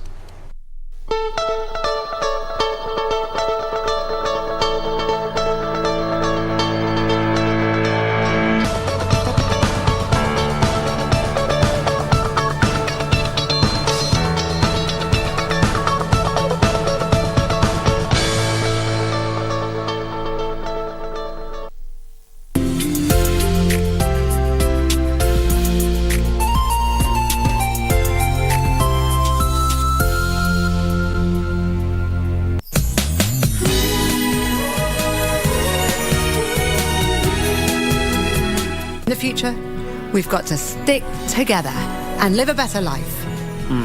Pinky and I are already divorced. She has nothing to do with me anymore. I only have one son right now, and he's Sean. I don't know why you're being so stubborn. Are you with Pinky right now? Listen, I'll talk with you later. I gotta go. Helen, congratulations. You look amazing today. I'm sorry. The bridegroom may be a bit late. It's okay. He must be on the way. Jack, be careful! Pinky doesn't know how to swim! Jack, hurry and save her!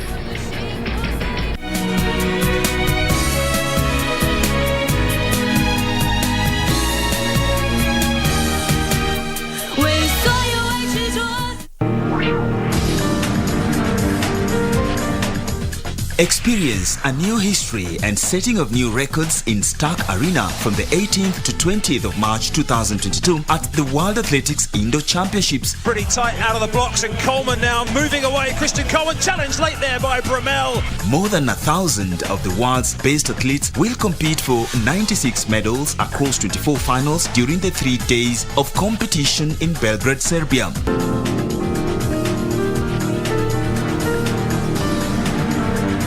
Kenya has a formidable team of 10 athletes, amongst them Africa's fastest man, Ferdinand Omanyala. It is going to be a blast, live and exclusive on KBC Channel 1. KBC Channel 1, your true sports partner. Mundos divididos por una sombra de traición. Is it true that Mariela didn't marry me because she's in love with you all this time?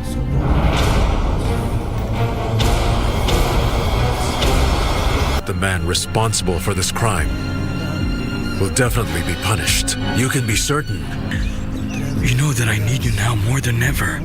I need a woman who loves me. I want you to be that woman for me. It was you! You killed her! You killed her! You're a murderer! It was you, Demian!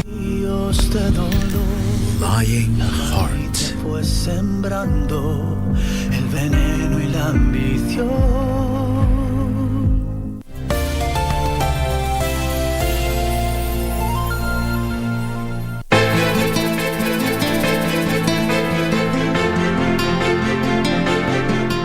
Nyumba umegeuza klabu. Hasa wewe shida yako ni nini? Tuambie ulikuwa na shughuli gani usiku mzima? Sijielewi. Nasikia ovyo ovyo tu. Ni maswali gani kuna muuliza mama pale chini mezani? Haikuhusu hiyo. Una vita vikali na bado hujajua kujikinga. Muda wote huu kwa umekuwa kiniadaa. Nihusu mimi. I don't care. I don't care.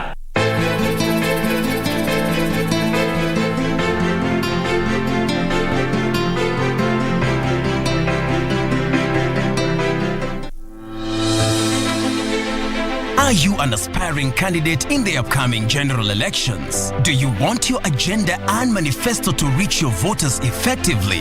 At KBC, we have the most comprehensive and credible online platform that has profiles of all prospective candidates. Log on to www.kbc.co.ke/2022 aspirants and let Kenyans know more about you, your past achievements, your manifesto, and your development agenda once you get elected to office.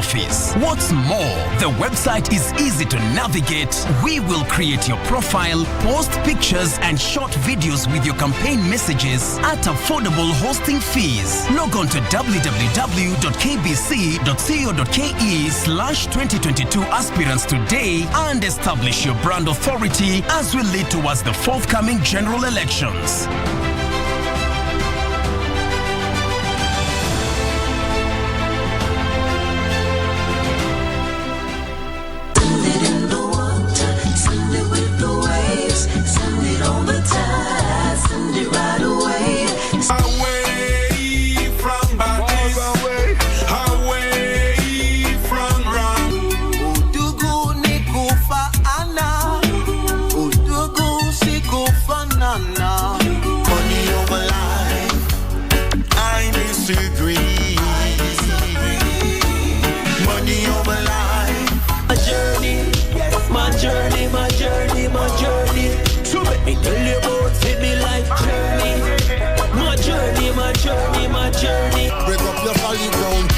your folly ground and come and live it up, yeah. Friend, with them I fight before, with them bad minds so far. Never know say man I wanna draw a 97 just.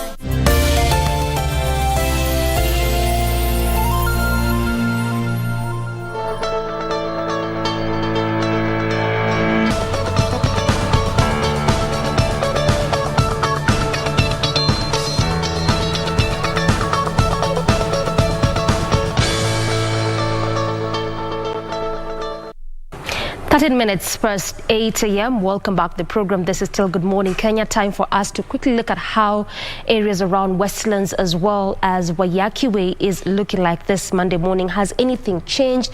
Is it still the same as how it was? You can remember that earlier on there was barely any kind of heavy traffic on this particular stretch, and this is also particularly around the Westlands Roundabout, where you'd really be expecting to be seeing or spotting heavy kind of traffic, given it is one of those busy roundabouts. And not forgetting the fact that we had seen, and also there's some sections around this area where there's some bit of construction is still ongoing, so obviously that would be a good reason to be seeing or spotting heavy kind of traffic, but that wasn't the situation. But this is why we keep checking traffic all the time, because right now it has changed.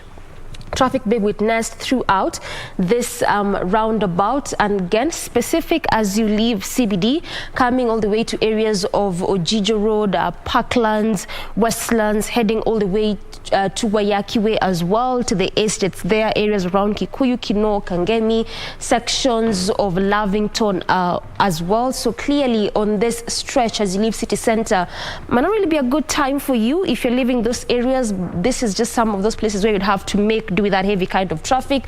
On the other section or on the other lane, still the same is being witnessed.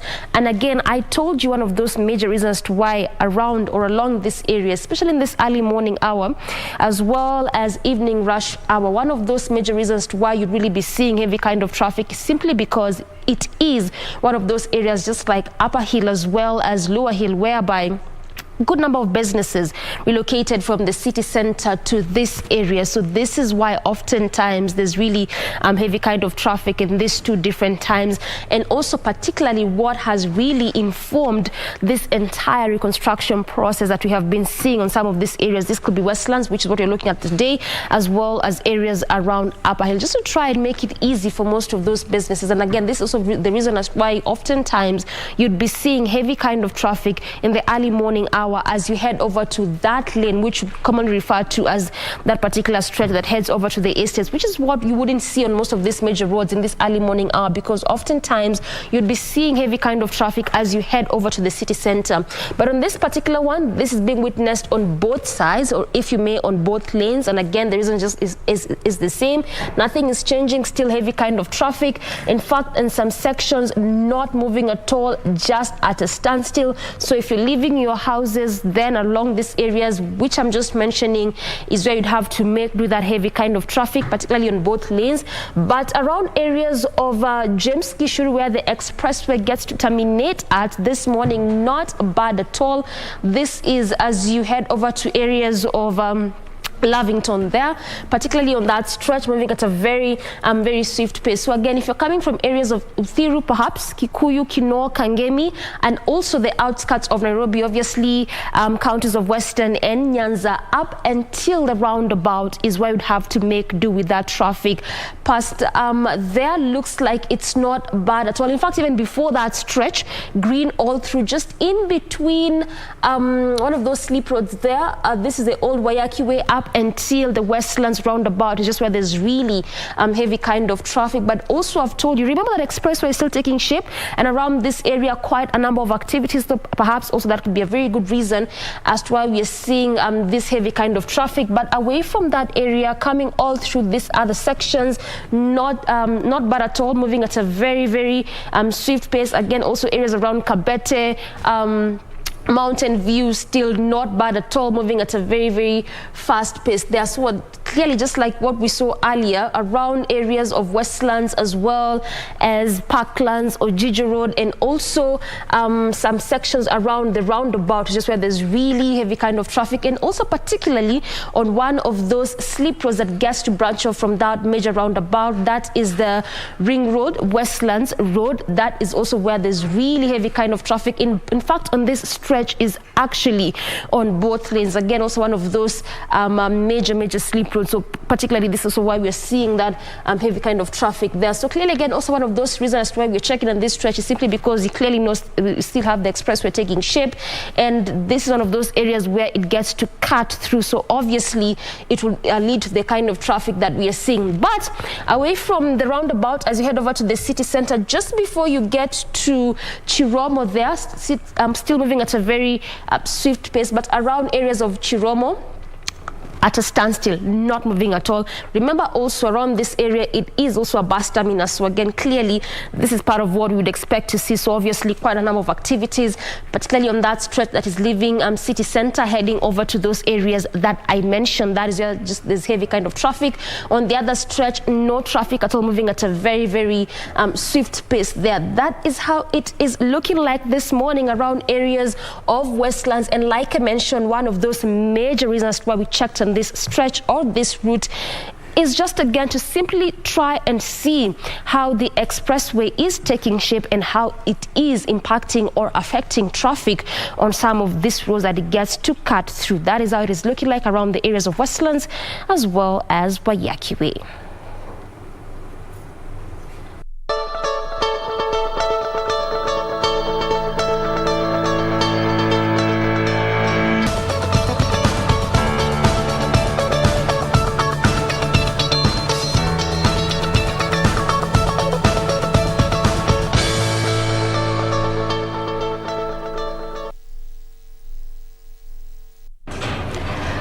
Thank you for staying with us this far. We continue with the day's discussion, and right now we want to move on to the next part of this discussion, which is in line with our family conversations for the day, and this is all about decolonialization of cultural heritage. What does this encompass? What are we talking about? Sit tight. You're about to get to learn more in regards to this discussion, and to help us understand this discussion better, we have with us, I'll start with the lady with me on stage. We have Mukami Kowino, who is the Deputy Country Director working with the British Council here in Kenya. Good morning, Mukami, and welcome. Morning, Jane. Thank you for being with us today. All right, and next to her we have Professor Kimani Njogu, who is the Director at Twaweza Communications. Good morning, Professor. Good morning. Thank you for making time to be with us today. Such a pleasure, I tell you. Karibu sana. Asante. Remember, you can also be part of this conversation. We are using the hashtag Good Morning Kenya on Twitter. Our official station handle is at KBC Channel 1. My handle is Jane Wambui, so feel free to send those questions, comments, or if you're just seeking clarification, feel free to send that through as well. Now, decolonialization and cultural heritage. When somebody just hears that terminology, they come up with their own understanding of what that could mean. But let me come to you, Professor. Given you are the director at Twaweza Communications, give us a condensed description or just brief of what Twaweza Communications is all about. So Twaweza Communications is a media, arts and culture institution. We are based in Nairobi, and basically working with the creative sector as well as the cultural sector generally, to explore ways in which we can improve our work and contribute towards national development. So we publish Jahazi, an arts and culture and performance journal, which comes out on a regular basis. The most recent issue related to returning the artifacts to Africa, which are located in Europe, and we had a previous one on COVID-19 and the ways in which it affected the creative sector.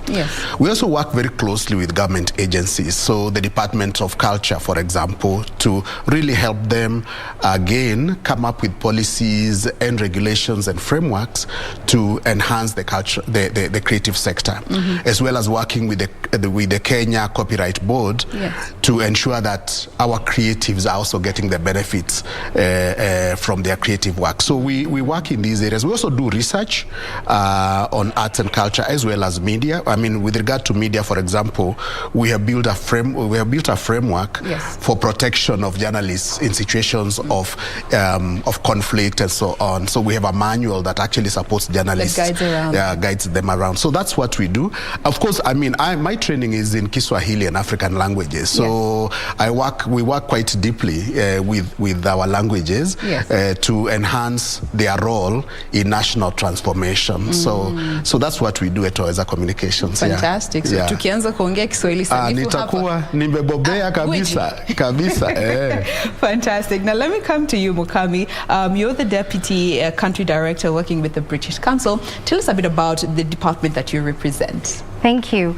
So the British Council, it's a big institution, but it is the cultural relations institution for the UK. And we mainly we work in 3 areas. We work in the arts, we work in education, and in English.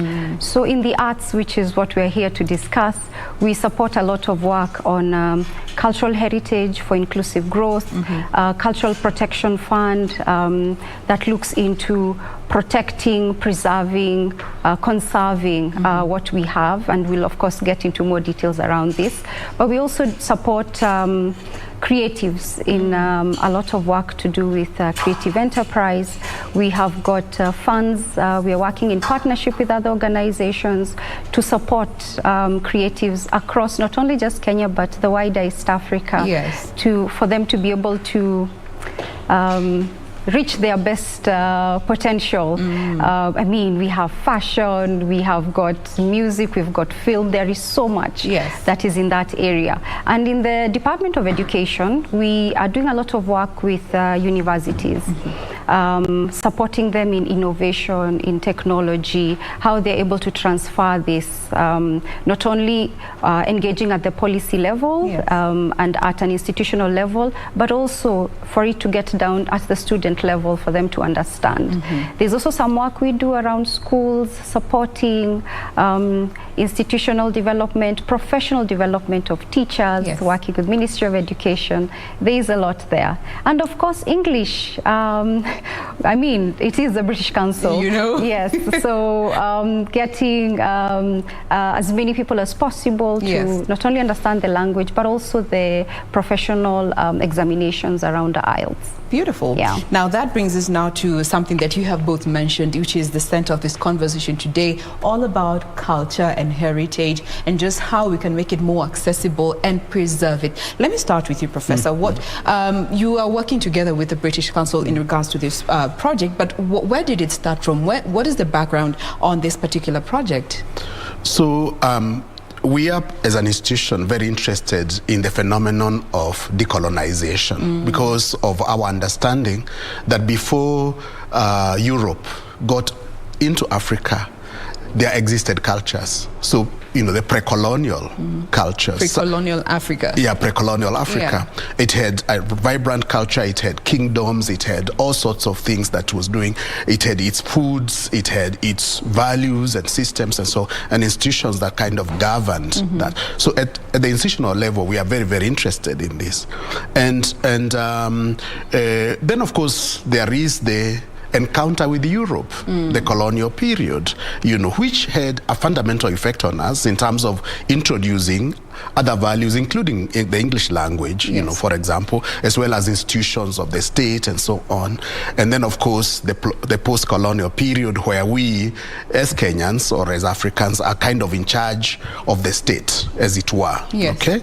So at the institutional level, we are very interested in this issue. And our interest also is how do you bring more inclusivity in the affairs of the state and what's the role of culture. And for us, culture is always a question of how we live our lives. So you have religious culture, for example. You have food culture. You have economic culture. You have all these types of cultural, points of reference, points of reference. So when the British Council, and we worked with the British Council before, we had a symposium in 2020 in which again we discussed, again culture for inclusive growth. So how do you bring in culture to include everybody in the growth trajectory? So really the current symposium that will be held this week is a continuation of a conversation that started a while back, and again really to encourage reflection more on what culture can actually do, because people sometimes forget that even Europe itself is driven by cultural assumptions. I mean, there are certain ideas, cultural ideas that drive Europe and drive America. So what are those cultural ideas that drive Africa?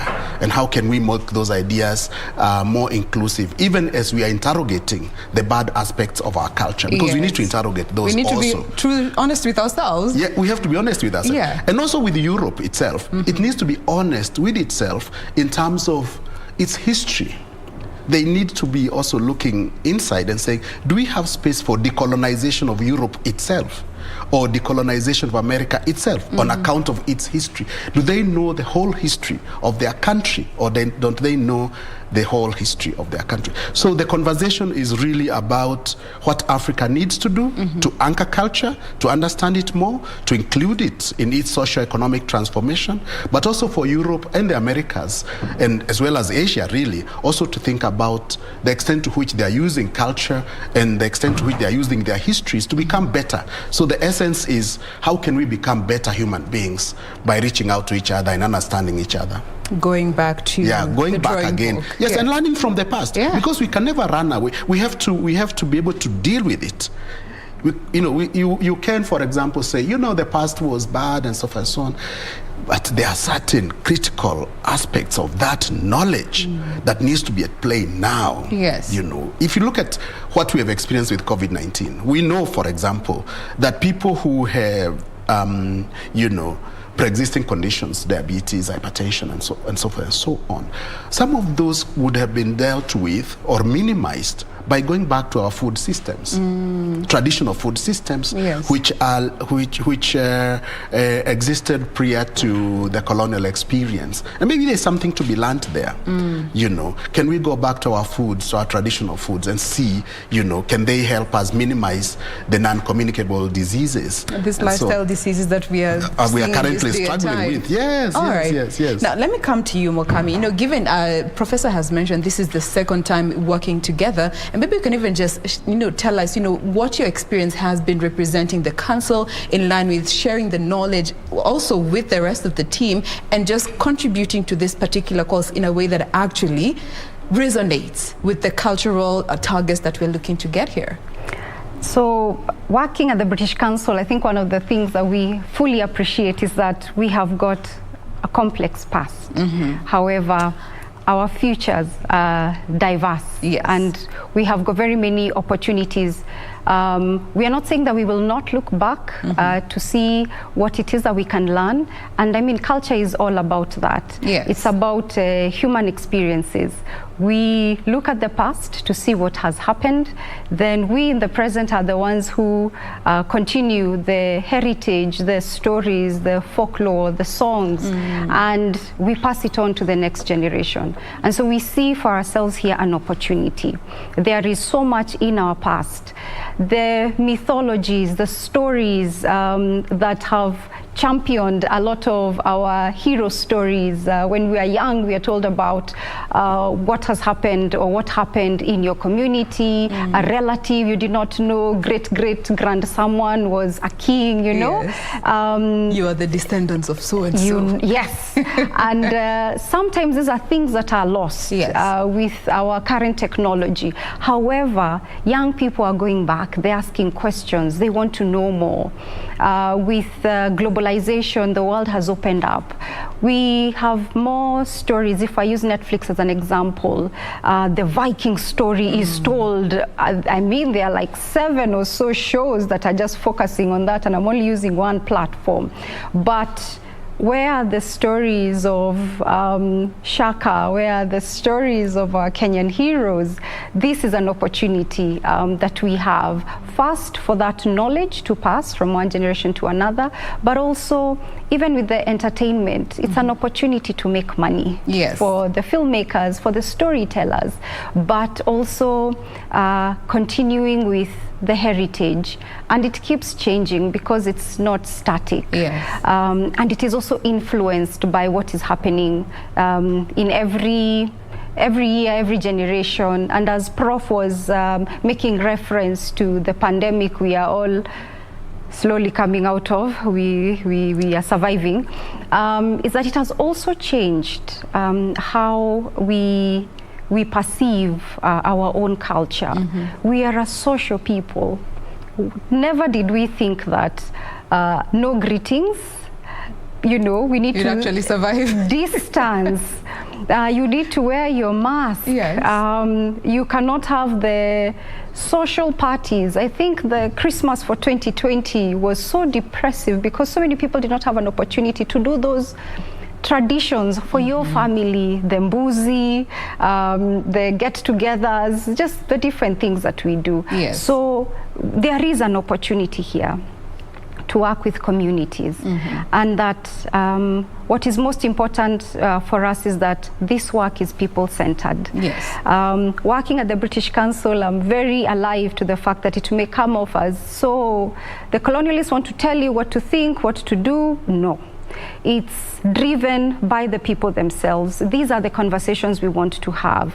We have amazing young people who, if I use one, Harriet Botanicals, as a result of just menstrual challenges with her reproductive health, just decided, no, I'm not the first one to go through this. So she went back to her home village, just find out what were women using. And she did not even need to talk to great someone. It's just a grandmother, an auntie here, someone within the community. These are the herbs we have used. And she has actually been able to use those, do studies. She's in the process of intellectual property, registering that if I'm not wrong, or maybe she has already gotten it. And a number of women are benefiting from this. So there is really, there is a lot. And what is amazing is that with this media and age of, we have so many young people, it's fantastic that they're taking an interest, they're taking advantage of the opportunities and the learnings. And organizations like Tuaweza, organizations like Africa Digital Heritage, who are now working to change those stories from just myths and documenting them, putting them in platforms that are accessible to you and I. We have, I see a lot of things also happening on social media. People are using TikTok, Instagram to educate themselves. So these are great opportunities I see for us. And the symposium we had in 2020 was looking at yesterday, today, and the future. And now, carrying from that, we are now delving deeper into these decolonizing narratives. Now, you know, whenever culture is mentioned, the first thing that comes to mind is either clothing or food. And that, in a way, sort of limits our understanding of what cultural heritage is. And that could be the first challenge that we are facing when it comes to going back to our roots. So let me come to you, Professor Njogu. When we talk about cultural heritage, what are these representations, both tangible and intangible, that actually point towards cultural heritage that we might not be as alive to? Yeah, so first of all, actually, before I get to that, I really want to build on something that Mukami has mentioned. Feel free. With regard to the ways in which stories from the North, the global North, sometimes dominate our space. And it occurred to me that we have amazing stories of Luanda Magere from the Luo Nyanza. And I would imagine that if you have an animation, you know, of Luanda Magere. A representation. So you have the story, you have a very powerful story, which now becomes animated and made available globally. Or if you go to the Swahili coast, you have the story of Fumo Liongo, who was an amazing, he was actually the Shaka of East Africa, really, lived in the 16th century. So I'm imagining a situation where suddenly Fumo Liongo becomes animated and made available globally, an amazing opportunity for young people to tell stories from their communities by drawing on the archive, the memory of our people. So cultural heritage. Of course, there are different dimensions to cultural heritage. So you have the tangible cultural heritage. So you have, which would of course include the spaces, the monuments that bring back memory of the past, the paintings in our caves and so on, the sites of spirituality, because our people are also very spiritual. So where did they do, where did they commune with the gods and so on? And these spaces are very, very important. Yes. So you have all these both movable and immovable cultural heritage, which is, and some of it is actually underwater. It's actually subterranean. So we need to be able to go back and say what exists, on the under the waters that is part of our heritage, and how can we benefit from it. But then, of course, we have the intangible heritage, which is also, for example, the issue of languages, and one of the positions that one needs to take in the decolonization process is to say that all languages that exist in the world are needed, because language itself is a carrier of histories, values, philosophies, and so forth. Wisdoms, which we can, waviele walisema, and so on. Wahenga. So, wahenga walisema, walisema, this is what they said. Yes. Kuanguka, kuteleza si kuanguka, when you sleep, you have not fallen, you can still pick up yourself and move on. So the languages that we have, the celebrations, at different moments, we see during marriages, currently the traditional marriages, people are now going back to that. And acknowledging its legitimacy, very, very important. And the stories that Mukami talked about, these stories and the drama that accompanies those stories, And I think that our children have a right to experience that. So the heritage is, and I think it's also very important to recognize that culture is not static, something that's very, very dynamic. So we have urban culture, for example. So the Matatu culture is part of our heritage to the extent that it is solidifying, lifestyle in our urban areas. So it's not static, something that constantly being evolving. There are certain cultural heritage aspects that we leave behind because of new knowledge. There are things that now we know that this is not good, especially with regard to the ways in which women are treated and so on, and that we can actually do cultural engineering. We can do cultural engineering to shift culture a little and make it better. And so it has all these elements. So, it's, the element of film. I mean, I would love, for example, for us to be able to archive the history of KBC as part of our national heritage. It's a public broadcaster. Yes. It's our national broadcaster, So what's the history of KBC from the 1950s to the present, And how has it been evolving and so on? What music played in? I used to write for KBC radio as a young man. You might not know this. I used to write Ushikwapo Shikamana. I was the writer of an amazing soap opera, and Tausi with Ashina Kibibi. I mean, we used to work together. Yes. So we need to have, these are part of our heritage in terms of our literary history. So cultural heritage is not something that is fixed and static and kind of immovable. No. It can be shifted. So that's the conversation that we have. And I think this week when we discuss at the symposium, we'll be looking at the ways in which digitization, information technology can be activated to serve cultural heritage even better. Yes. For the future and so on. Beautiful. Yeah. Now that actually brings me to some of these challenges that we are facing in this day and time that actually inhibit or are in the way when it comes to fully accessing our cultural heritage. And Director, are we taking a break? Kama tuendele? All right. Director says this is going so well, we need to take a very quick breather. Remember, we are still using the hashtag Good Morning Kenya. We take a very quick breather. We'll be back to continue with this discussion. Do stay with us.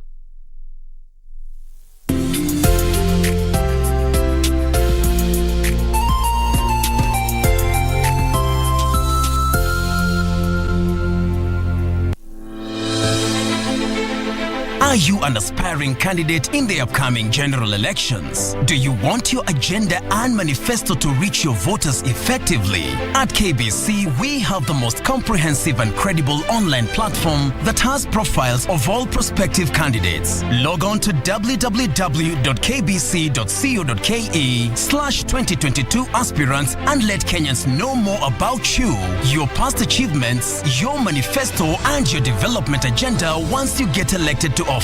What's more, the website is easy to navigate. We will create your profile, post pictures and short videos with your campaign messages at affordable hosting fees. Log on to www.kbc.co.ke/2022 aspirants today and establish your brand authority as we lead towards the forthcoming general elections.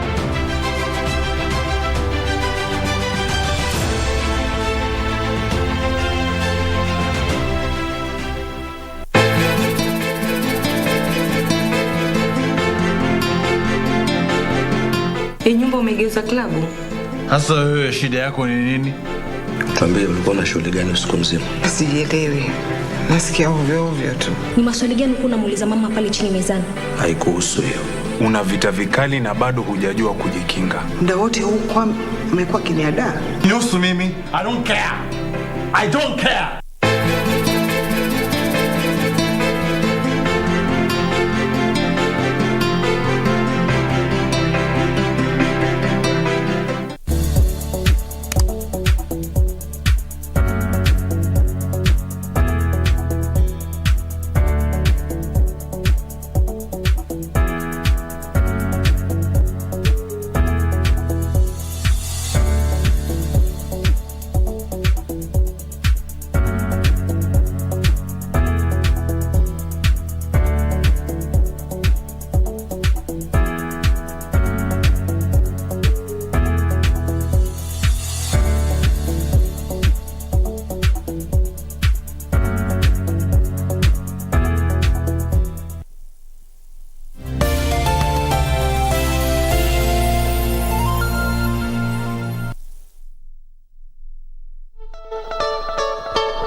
Welcome back. We are glad you are still keeping us company. This is Good Morning Kenya. I am Jane Wamboy. Remember, talk to us. Use the hashtag Good Morning Kenya on Twitter. Our official station handle is at KBC Channel 1. My handle is at Jane Wamboy. And again, today we're talking about cultural heritage. How can we make it more accessible to both you and I? And helping us with this conversation, we still have Mukami Kowino, who is the Deputy Country Director working with the British Council. We also have Professor Kimani Njogu, who is the director at Troweza Communications. Now, let me start. I'll come to you, Mukami.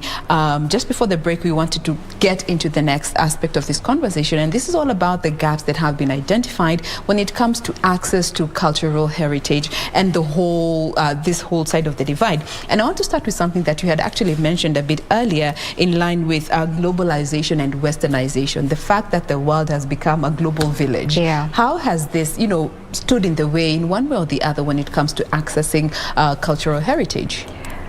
Cultural heritage is under attack. I think, not to candy coat it, it's under attack from climate change, it's under attack from global challenges, social pressures. We need to get rid of some of our natural heritage, like trees that are indigenous to certain communities, because we need to make space for people, roads. We have encroachment into some of our historical sites and protected sites like our forests. So what this program is doing is supporting communities to be able to be part of the solution. So we have got what we call protecting and valuing. If I'll give an example of using one of our partners, the Book Bank, and they have been working to restore Macmillan. And the other one is Kaloleni, if I've gotten the word correctly. It's been a library that's been with us for years, and very few people actually even just walk in there. However, there is so much historical information in there, photographs from back in the day when Roosevelt visited the country. I mean, I didn't even know about that. And they have been able to do a lot of archiving, transforming some of the information into digital, making it more and more accessible. But things like just the air itself, there's a lot of things that books in there that they need to be protected. You need to keep the room in certain temperatures, but where is the money coming from to be able to do such things? And so there's need, even as we're discussing some of these challenges, to have more financing into cultural heritage. And what British Council is doing is the financing that it is supporting is in that protecting and valuing, supporting digitalization. Culture was devolved to county governments, but where is the capacity? If here at the National Museum, of course they're doing a great job working hard to be able to protect what we have got, but at the county level you're competing with many other what are perceived to be important and priority issues. Like health, of course, it is an important thing. However, even at the community level we have got cultural things that need to be protected. We have got communities that are doing a lot, and we know that when it comes to culture, it's a product of generation, one generation to the next, to the next, to the next, and we cannot silence, for example, the voices of the women who seem to be outliving the men, so they remain to be the custodians of some of these stories and information. And if we do not give them an opportunity and an avenue for them to be able to tell these stories, because maybe some of our retrogressive cultural thoughts are that, you know, women are not the ones who are supposed to be talking, it's supposed to be men. We are also competing with climate, the rising sea levels. They are posing a challenge in Mombasa for Fort Jesus, but it is what it is. So how can we support those communities? They were doing this before, protecting their own heritage sites. How then can we support them? Because they know what works. They know, do we need to plant certain trees around this? This is what we can do, so that then we do not need to come with our current construction materials and then end up will work. Degrading that particular area even more.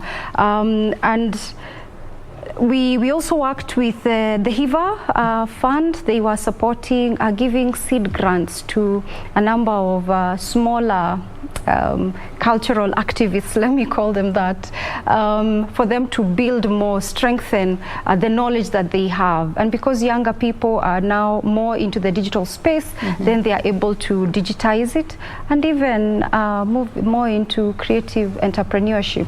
So the challenges and barriers, we need to be able to address them. We need more funding. We need more community awareness. We need more intergenerational conversations so that this information is not lost. And we need to be able to record for posterity. Even certain languages like the Mijikenda. I think from the 2019 census, there are about 2.4 million. But if I were to ask how many are Ribe within that, the Mijikenda, we are not able. But do we have these languages recorded somewhere for posterity? And there is a lot, and of course, Prof can add on to this, but there is so much more. Yeah, and also that's the other aspect when it comes to the erosion of language, and that is our mother tongues, because we're living in a time where, again, the world is opening up, the world is becoming a global village, and languages are a barrier, but are still the main form of communication. How is it faced? What challenges is language facing that contribute to the eroding of our cultural heritage? So it is true that, you know, with globalization, it's becoming more and more of a challenge for African languages to kind of even survive because of the power of, you know, certain languages. So you have French, for example, is extremely powerful, English very powerful, Spanish, and so on, and Arabic, you know. And because these other languages, European languages, are more powerful, and they also are the route to opportunities, not just local opportunities, but actually also global opportunities, it becomes beneficial for young people to learn these languages so that they can actually navigate the world.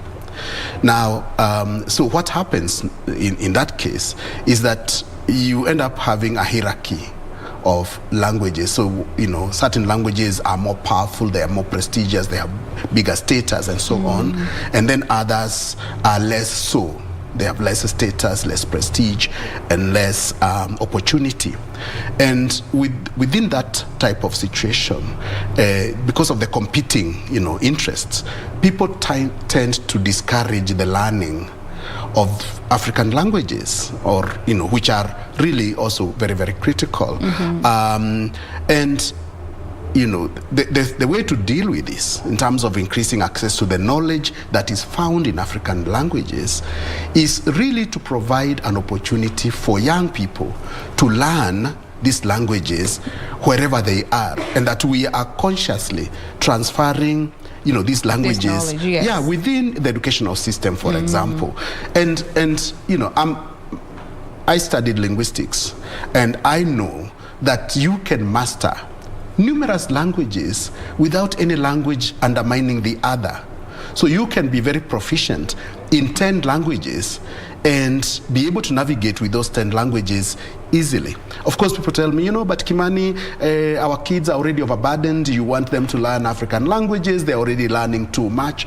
But the brain is programmed in a manner that allows that child, so long as you're giving them exposure, to learn our language. So that is really one of the challenges that we have with regard to accessing our languages, the competition and the lack of transfer. If you take a language like Yaku, actually Yakunte, which is the language of the Yaku community in Baringo, in the Baringo area, there are only 7 people who speak it, you know, fluently. You look at other language, El Molo, and you look at Boni, you know, at the coast. You look at Suba. Most of these languages are actually endangered. They are disappearing very fast. Africa has about 2,000 languages, and about 40% of those languages are likely to disappear over time. And if we take the view that with the disappearance of every language, you have the disappearance of knowledge and values, and even like what you talked about, because I know Harriet Botanicals, they're doing amazing work with herbal medicine. Yes. You know, and the Maasai community also have amazing knowledge on traditional treatments.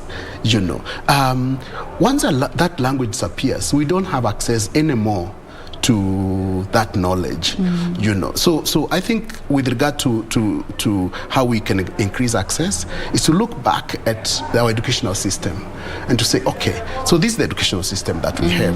How can we create opportunities for learning, you know, of our languages for those children who are interested? Yes. And even adults who are interested, because there are some adults who would like to learn another language. I grew up in Kericho.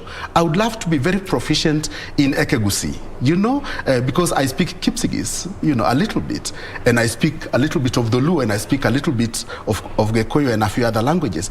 I'm sure there are many adults who would like to learn another African language. Yes. So how do we create those opportunities?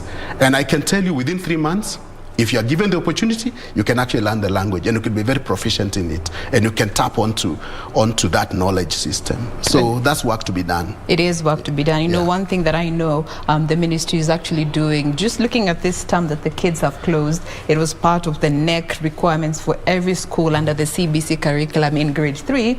The kids had the project this time was to learn a song in your mother tongue, put on the whole regalia, go the whole 9 yards, know the foods that your particular tribe associates with. And I think that is a step in the right direction. Now that brings me to political goodwill in our country in line with the challenge that we are facing, and also sort of a double-edged sword. One side is the challenge, and on the other hand, it can actually go a long way when it comes to cultural preservation. Let me hear from you, Mukami. Understanding the role that the government and the whole political space has to play when it comes to stepping into the conversation, funding, of course, coming into this whole point of conversation. Thank you, Jane. We all have a role to play. Yes. And I think the government more so. And all the politicians. All of us. Yes. I think every one of us has got a responsibility in protecting their heritage. And in this conversation, when we look at political goodwill, sometimes also we need to look at why is there no political goodwill? Because part of it is because the communities are not aware of what is missing from their own communities, because either it left before they were even born, or because we have several versions of this. We do not feel that whatever has left the country has degraded us that much. So I think with what Twaweza and other organizations are doing in that sharing, creating awareness, not only for the policymakers, but also for communities, so that there is ownership at the community level, because there is a reciprocity. There we go.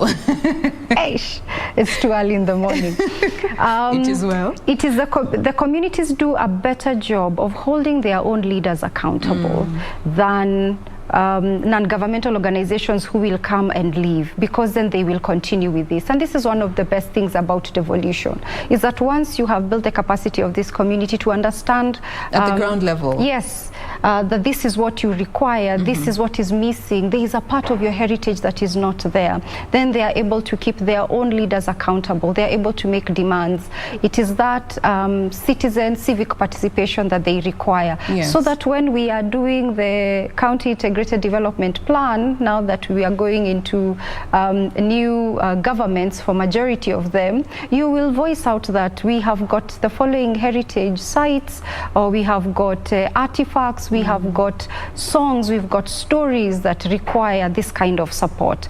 And so then the political goodwill starts. It is a process, it is a journey that we continue with. And I think even as Professor was talking about this decolonization, it's also, I think also at our level, we ourselves as Africans, it's we require this artifacts, we require to document these stories. This is our heritage, that ownership.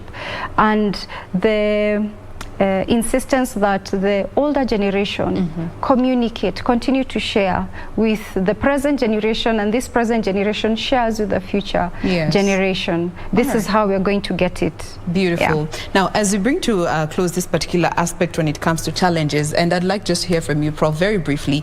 Our country is in a space where we're seeing a lot of infrastructural development, and in one way or the other, it could infringe or destroy some of this cultural heritage. You have seen the amount of trees that needed to be leveled just for the Nairobi Expressway. When it comes to controlled development and urbanization, how can we also factor in the preservation of our culture? Great question. Very, very good question. I mean, so Africa is the fastest urbanizing, continent on earth. We are urbanizing very, very fast with infrastructure and so on. And we normally do environmental assessment studies before we do infrastructure. We look at environmental assessment. We look, is it, is the ground likely to hold this better and so forth. I think it's time now to start doing a cultural assessment studies to do an impact. What is the infrastructure going to do to the cultural spaces? And this is it has to be very purposive, that in the design of our development, our urban development, our infrastructure development, we need to map the historical sites, and that our development is organized around it to accommodate. Yeah, so that when I'm moving between Nairobi and, say, Kisumu, what can I see that is culturally significant? What are those points of stopping that I can actually stop and enjoy, the cultures of the communities that live around, around the highway and so on. And if you look at like Nairobi, what are those, when a tourist comes, or say anybody from our rural areas, when they come to Nairobi, what are those cultural, spaces that they can retreat to learn about Nairobi and our country and so on? So I think that is again the whole question of political goodwill. Yes. Have we integrated culture in our national development agenda systematically, deliberately, and so on, or do we see it as a footnote to our, economic transformation? I think that once you revise the relationship between culture and socioeconomic development, and you see culture as integral to socioeconomic transformation, then you will do urban planning very well. Yes, and not that we do not appreciate all the infrastructural development that we have seen as a country. I mean, you can go to any part of the country and find a tarmac road, and we appreciate that as a people, but we also need to factor in the cultural aspects of these areas that we're also trying to access when we are going on with the construction. Now let's, due to the interest of time, move on to the symposium. It is set to happen. Let me start with you, Mukami. Thank you. So the symposium is starting on the 16th. We have some events in the evening. Then on the 17th and on the 18th, we will be at the Kenya National Museum, Botanical Gardens. And it is a very integrated symposium. So we are going to have some face-to-face engagement, but we're also going to be live on Zoom, on YouTube, on Facebook, so that we are able to have more discussions and involve more people who are not able to physically be into this space. And the theme for this year is decolonization and cultural heritage in Africa. So the last one has built onto this when we were looking at yesterday, today, and the future. So here what we are looking at is restitution of cultural heritage in Africa. We are going to have professionals, academics, researchers. We will have in the room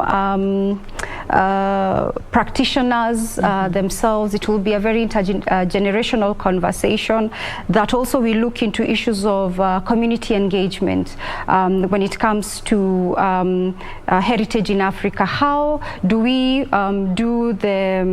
work on indigenous knowledge, transferring that? We have got so much information, not only in the music and in the natural heritage. We also have food that, you know, is synonymous with certain communities. Yes. And we are able to learn, we are able to evolve and dissect this whole story. And because decolonization is viewed as a continuous issue within our political, our economic, our spiritual spheres, we see this as a great opportunity to chart a way forward. We see this as an opportunity for some commitments from the policymakers. We see this also as an opportunity for regenerating interest amongst the young people to move forward and to champion some of these things. Fantastic. Yeah. And also, Prof, you know, looking at this symposium, you had mentioned it's the second one. What can everyone who will be present expect? Well, I think they are going to expect, you know, some direction in terms of what needs to be done at the community level. For example, what can families do? What can communities do? What can the youth do? I mean, our youth are really gifted in terms of technology and innovation, and we will actually be having very interesting discussion on the digitization of cultural heritage. So we have participants such as Google Kenya and others who will come in to show, you know, how they are doing it, and our young people can actually learn that. We'll also be listening from government agencies in terms of the type of regulations that they are putting forward to protect, you know, our heritage and to safeguard it and so on. So I think it's going to be a very, very vibrant conversation.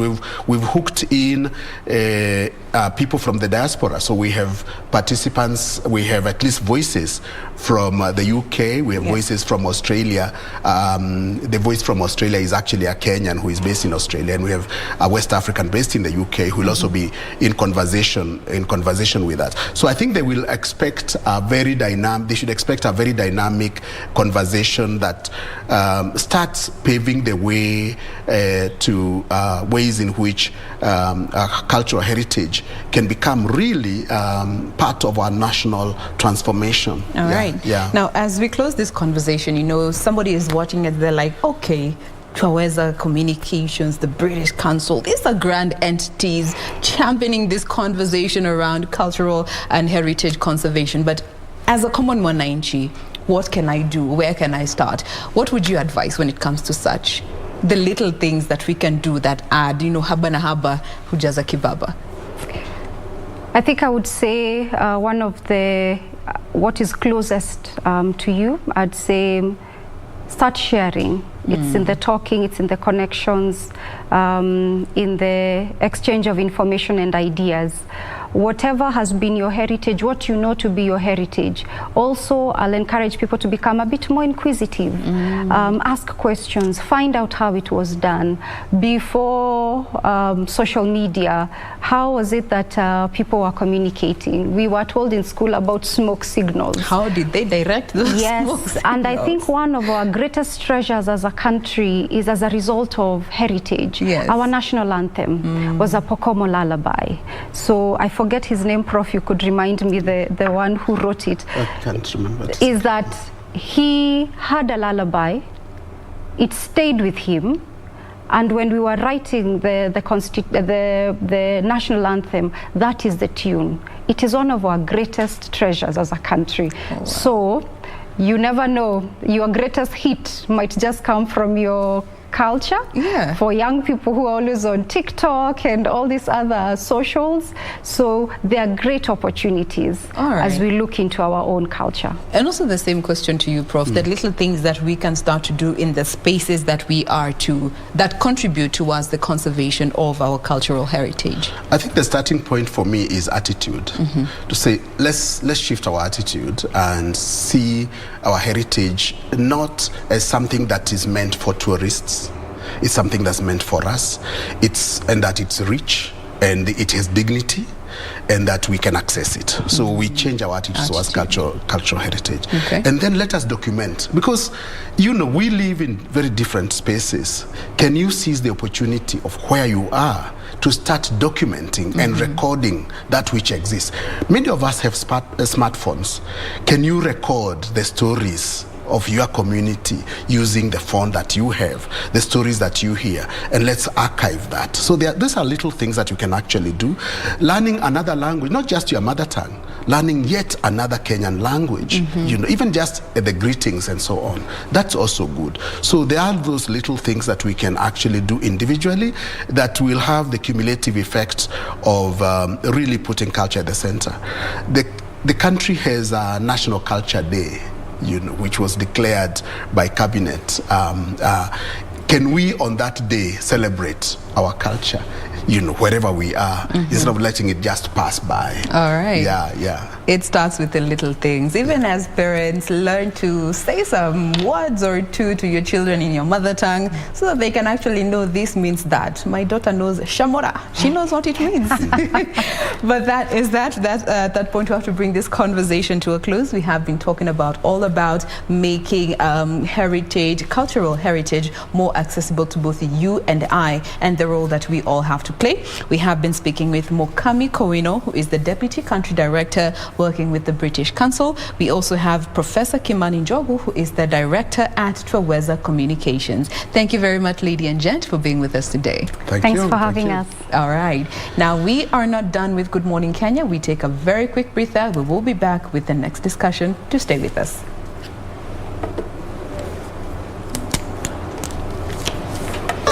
Thank you very much.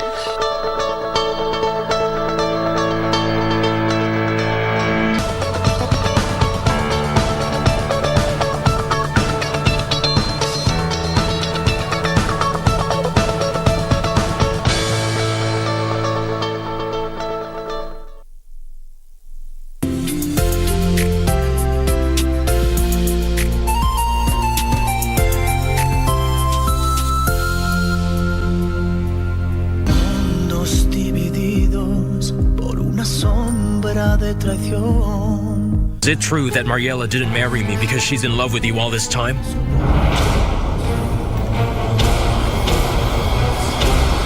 The man responsible for this crime will definitely be punished. You can be certain. You know that I need you now more than ever. I need a woman who loves me. I want you to be that woman for me. It was you! You killed her! You killed her! You're a murderer! It was you, Demian! Lying. Sembrando el veneno y la ambición.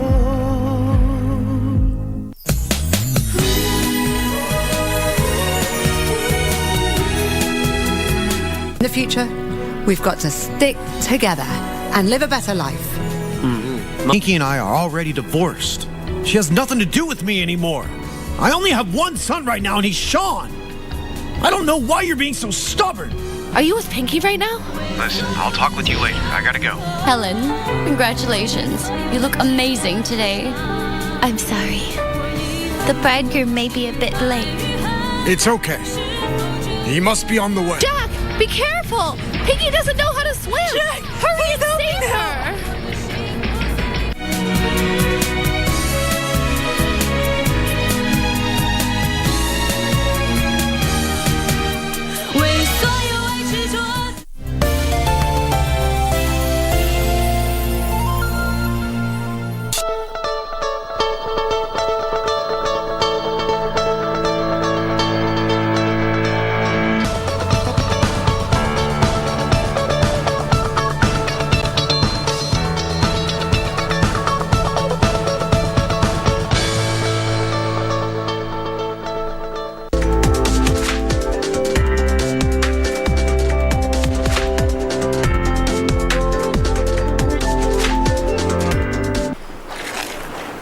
To fully understand the automotive repair process, let's go into one of the garages that deals with restoring damaged cars.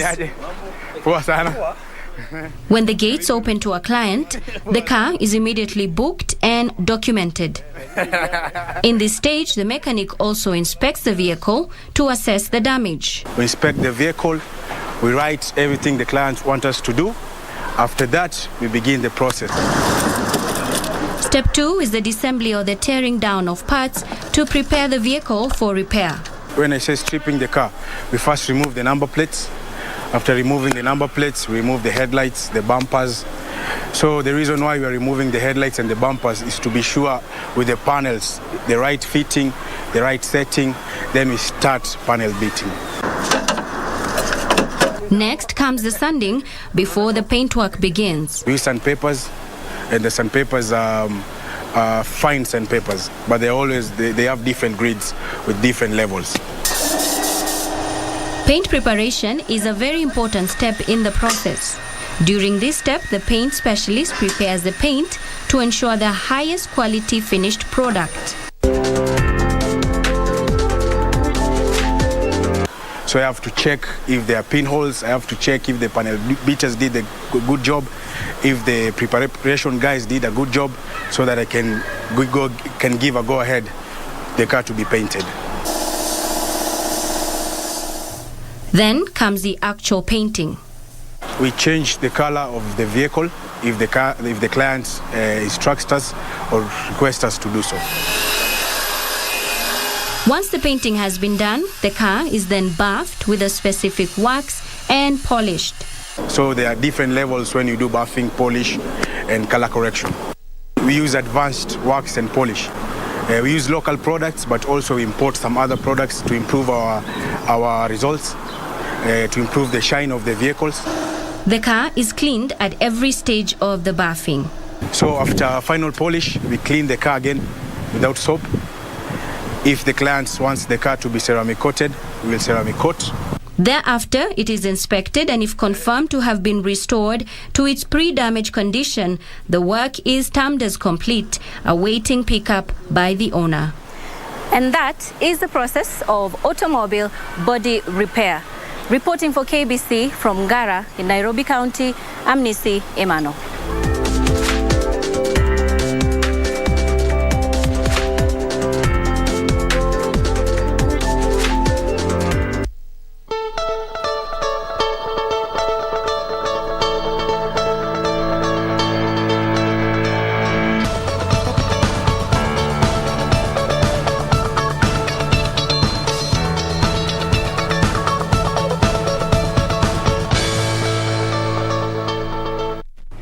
All right, welcome back. We continue with the day's discussion. We move on to the next family conversation for the day, and this is all about the establishment of sexual and gender-based violence specialized courts, which is a project that has been done under the International Association of Women Judges. We are still in that space where we are celebrating International Women's Day just in the past week, but in line with that, we're also going to be taking note of the first ever International Day of Women Judges that was actually marked on the 10th of this month. Given it was the first one, it is definitely a way to acknowledge and honor women judges here in our country. Now, this is a conversation that we're going to be having with a lady judge who will be with us in just a bit, and we welcome you to share with us your thoughts in regards to this. The hashtag we are using is Good Morning Kenya. At KBC Channel 1 ever remains to be the official station handle.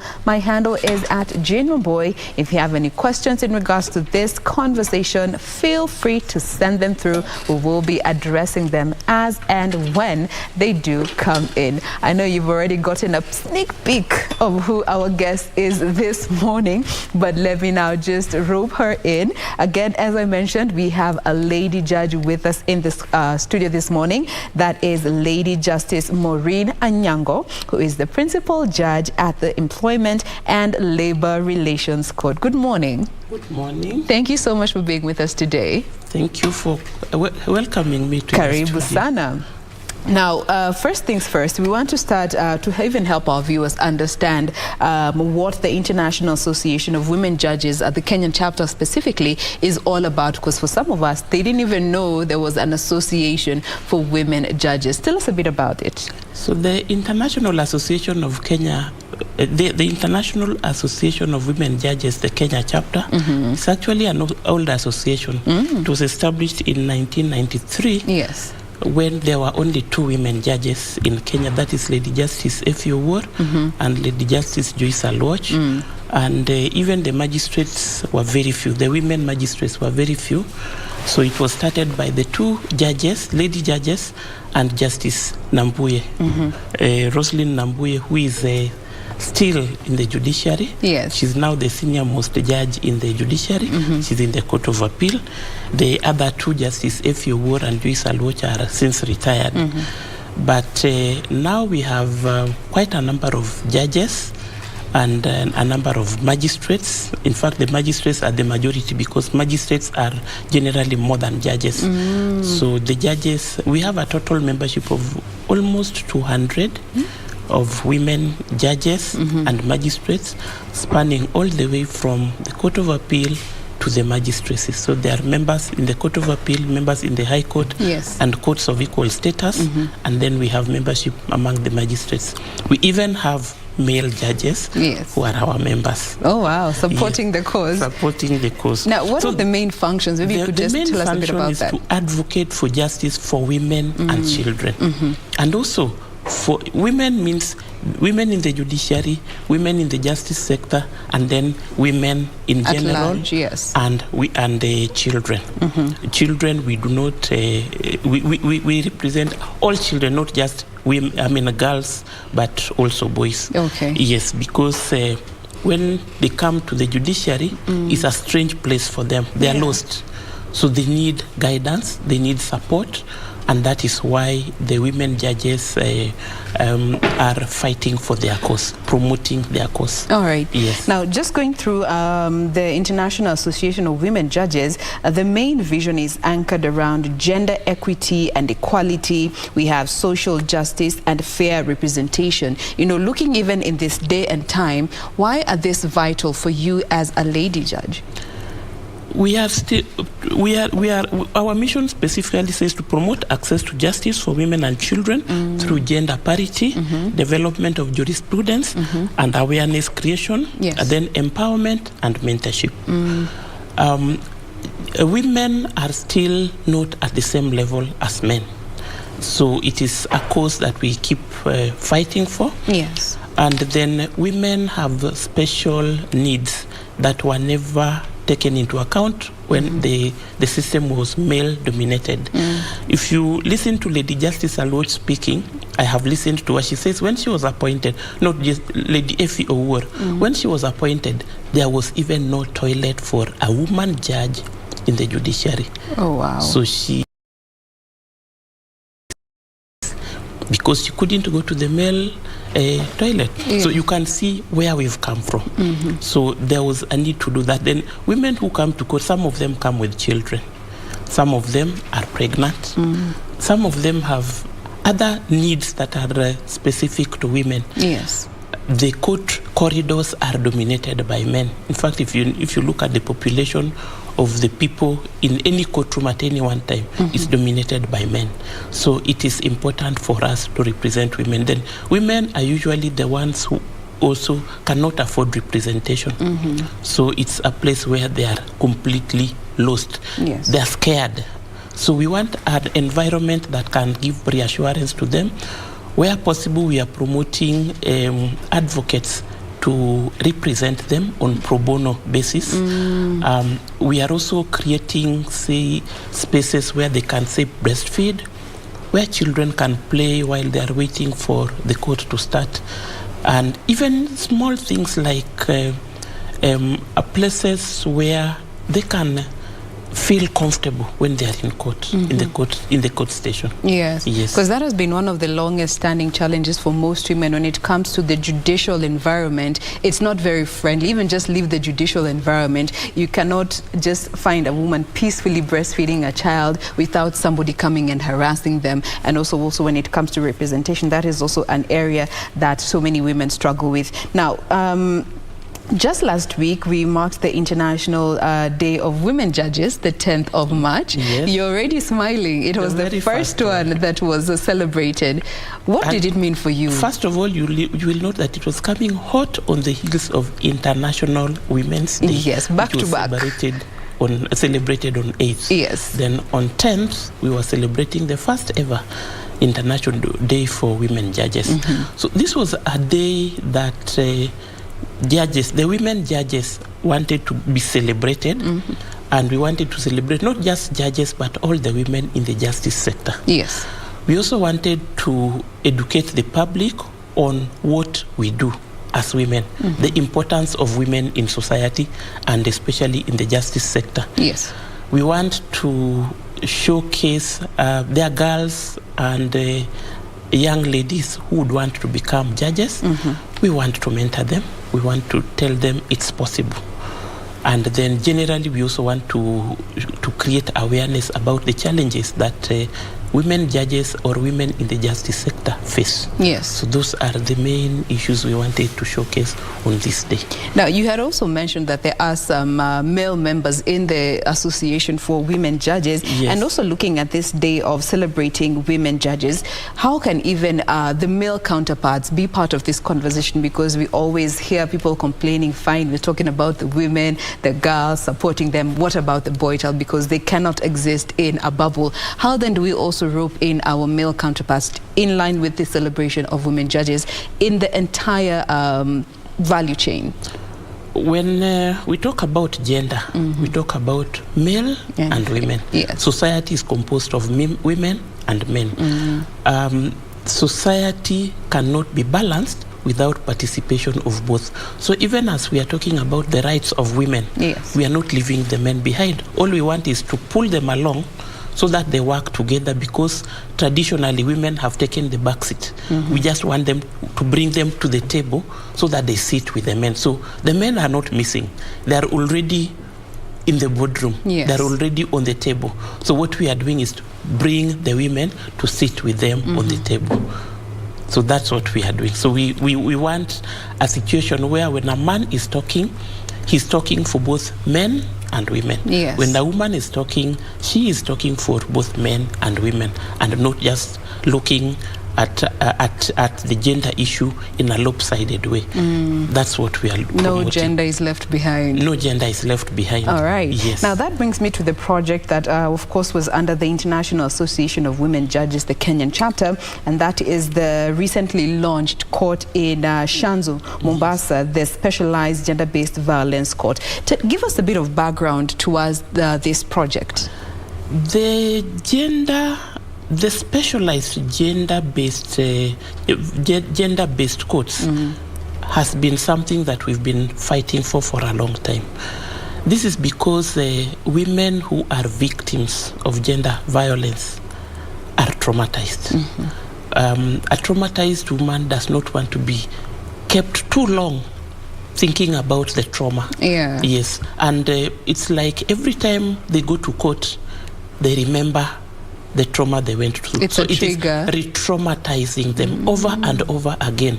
So if the case stays in court for 5 years, a lot of them stay for between 3 and 5 years. Oh, wow. It is continuous trauma. Every time the matter is coming up back to court, the victim would recall what they went through. They are going to see the person who was the cause, the perpetrator, the cause of their trauma. So, and they are going to talk about it over and over. So, what we want, the reason why we created this is to ensure that they are not re-traumatized over and over. And even if it is to happen, it is within the shortest time possible. Then again, time factor. Some of these victims are children. Some of them are very young children. Imagine an 11-year-old child who has to wait for 5 years until she is 16 years for the case to be heard. It is difficult. Yes. Thirdly, a lot of gender-based violence happens in the home. It is somebody they know. They would be threatened. They would be ostracized. They would be compelled, a lot of times forced to drop the case, which means the case goes, they go without justice. So, and again, other times, evidence gets lost. So if we wait for too long, sometimes people lose interest. And even just the time, imagine it's a woman, say a woman who is working, or even if it's work at home, how much time can she spend going to court? Come this week, come next week, come next month, come next year.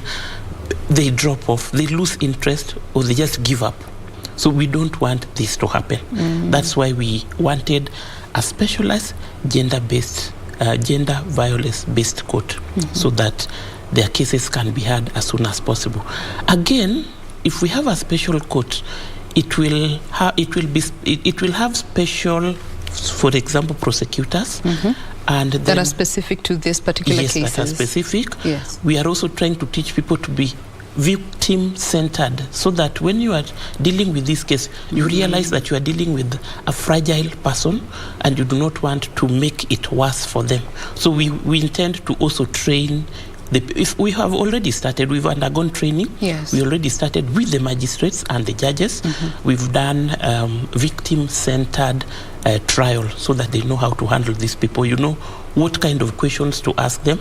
You know how to frame your questions. You ask the same question, but you use the right language. You frame it in a particular way. We also want them to feel warm, so that when they come, it's not like the regular court where we deal with, say, criminals only. We want them to feel like a place where they can talk freely. This is a safe space? Where they have a safe space. Yes. They can talk freely, and they know that everybody who is dealing with the matter understands how they are feeling. All right. We are also dealing with cases where a lot of girls need, or rather a lot of the victims need a safe house to remove them from the environment where they were defiled or where they were violated. These safe houses are very few. So we've also, this is something we've been promoting, so that every county can open safe houses where these people can be kept. Yes, so this is why we needed a specialized court where all the actors in the justice sector who deal with this particular case are specially trained, and the environment is conducive for this kind of case, and the case is heard within the shortest time possible. All right. Yes. Was there a reasoning towards setting up this first court in Shanzu, Mombasa? Shanzu, the coast region, has a lot of this kind of cases, gender-based cases. Yes. So I know places like Nairobi also has them. We have Kibera and Makadara, but this particular time, a lot of things are concentrated in Nairobi. So it was important that we also spread out, and that is how we went to Shanzu, where there is a courthouse away from the town, and then it's in an area where we also have very high incidences of gender-based violence. Okay. Yes. But are we set to see more of these courts being established, at least in every county, to make accessibility more? Actually, we intend to. We had to think about where to start. Yes. When we were thinking about it, we thought, can we go to Kibera? Can we go to Makadara? Can we go to Kajiado?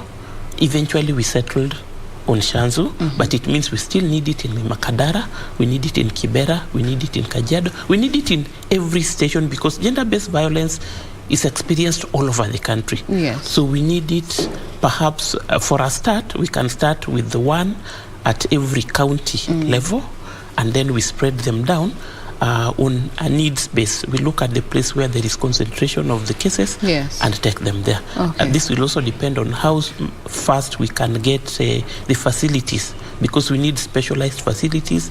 We need to train all the actors, and we also need we also need time to do this. So we are doing it gradually, bringing together all the resources necessary. And one may be watching and wondering, we have been seeing so many cases of sexual and gender-based violence, especially in the last 2.5 years or so that we have been going through this pandemic, with most of the perpetrators being, again, as you have mentioned, people that these victims trust. How sustainable do you think it is to have this course, as given that we've already established the first one, and that is definitely a step in the right direction? Are they a sustainable project that even somebody at home could want to be part of the course? It is sustainable, because all we need is a judicial officer and a courtroom. And once we have that, then the other people, the prosecutors are there, the police are always there. There is no shortage of police, there is no shortage of prosecution. There is shortage of judicial officers, definitely, but the judiciary has been working on recruiting more. So we are recruiting as many as will be required, but it is sustainable, because even if you go to our prisons, the bulk of the people there are people who are in because of gender-based violence, gender-based crimes. You go to the Court of Appeal, I think almost 50% of the appeals, the criminal appeals, are on the same issue. So it is like a pandemic. It's a pandemic that we need to deal with, and that is why we need to mop up resources to deal with this particular issue. Okay. Yes. Now, also another area of concern has always been the reporting mechanism. You know, when victims have been violated and they go to the police station to report, they also need to be trained on how to handle such cases. Is this part of the preparation and projects that also is in line towards ensuring that justice is actually accessed for these victims, straight from the reporting down to the whole court process? It is a long chain. Yes. Because it starts with the victim. Yeah. And we are trying to enlighten all the victims to send word out there. When you are violated, go to the police station and report. The police will have to work with a doctor because this person has to be presented to a doctor immediately to fill the P3 form to preserve the evidence. Then we have the people who are doing the prosecution. When this person needs a safe house, we have to also find stay during the trial. Then after that, we go to the courtroom. Again, we have to find a conducive environment within the courtroom where they can be heard, and then we want to fast track their cases so that it doesn't take too long in the court. All right. So it's a whole chain, and when we are dealing with it, we are dealing with it taking into account all the actors in the justice sector. Now, again, still, given this particular courts are victim-centered, there's also the financial responsibility that normally comes with any case that you are pursuing. How is it going to be different when it comes to this specialized case, or how is the financial aspect being factored in? Fortunately, within the judiciary, there are funds for say, witnesses. We are also trying to work with the people, with the non-governmental organizations who can promote, who can pay for advocates, pro bono advocates. Pro bono means that they are not paid, but of course sometimes there are expenses. There are expenses that they incur that have to be paid for. So we are working with the several NGOs who can also promote the pro bono. We are working with the Law Society. We are asking advocates to sign in and help these people. Yes. We are working also with other bodies who can also help in the financing. But again, within the judiciary, we are also working with the people who do the budgeting to ensure that they have funds that will be used for this purpose. All right. Yes. And given it's a whole multi-sectoral approach, private partnerships could also come a long way in just helping and ensuring that these courts are actually sustained for the long run. What other forms of assistance do you feel are necessary and could come even from a common mwananchi, a professional here and there, that could go a long way in assisting this specialized court? First of all, we want all gender-based cases to be reported. A lot of them, we believe that what has been reported, what we are seeing, is just a fraction. Yes. We want all of them to be reported. We want everybody to know that it is wrong to violate a girl, to violate a woman, even the other way around, for the woman to violate a man. So we want all the cases to be reported. Then we want, so that can be done by everybody. Yes. If you hear, even if you are a neighbor, you know about it, go to the police station, and take the hand of this girl, take the hand of this woman, lead them to the police station so that they can report. Once that is done, we want doctors to work with us. When this person is brought to the hospital, please remember that they have been violated. Remember that they are feeling ashamed, they are feeling embarrassed, they are feeling it's their fault, they are feeling all emotions. So treat them in a way that doesn't make it worse for them. Do it as fast as you can, and then preserve the evidence. We are working with the police. I know that most police stations are supposed to have a gender desk. Yes.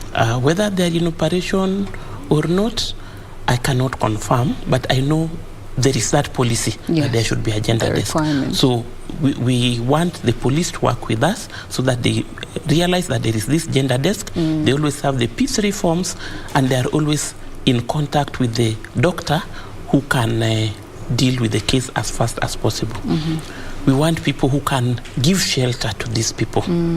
Anybody who can give shelter to these people, some of them cannot go back home because the same environment. Yes, the environment where they were violated. We want shelter for these people. Okay. So some of them, some of the violations lead to, say, pregnancy and so on. So all these things need to be sorted out. We need the Ministry of Education also to help so that some of these girls can even be removed from where they were to go to other places where they are safe. So it is something that the whole community has a part to play. Yes. All right. Now, as we close this conversation, when it comes to more of this gender-based violence courts that the association has been on, and is definitely a step in the right direction, but also the responsibility that all of us have as individuals, as citizens, as protectors, and especially of minors, what would be your word of advice to our viewers this morning? There is your camera. My word of advice to our viewers is that it is wrong to violate a woman. And when a woman is violated, assist them. Let them go report to the police. Let them go to court. Let nobody try to resolve this matter at home so that the woman or the victim goes without justice. And that gender violence is wrong. We should all work towards stopping it. Thank you. Beautifully put. Gender violence is wrong. We all have a responsibility when it comes to protecting each and every person. Now, this has been all about the project that was recently launched by the International Association of Women Judges. This is the specialized gender-based violence court in Shanzu, Mombasa. It is the first of its kind, all in line with helping to address cases that involve sexual violence perpetrated on any individual, to hasten the process and make sure that these victims get the justice that they deserve, to avoid what we have always been seeing, a backlog of cases dragging over the years, and in some cases justice denied, because again, justice delayed is justice denied. So this is part of a series of conversations that we always have here on Good Morning Kenya when it comes to rewriting the narrative. And this morning we have been speaking with Lady Justice Maureen Anyango, who is the principal judge at the Employment and Labor Relations Court. Thank you so much for being with us today. Thank you. We appreciate the time. Welcome. All right. Yes. So that is that, in line with what we had lined up for you today. Thank you so much for being with us. Be sure to join us again tomorrow morning. I am Jane Wamboy. Do enjoy the rest of your viewing.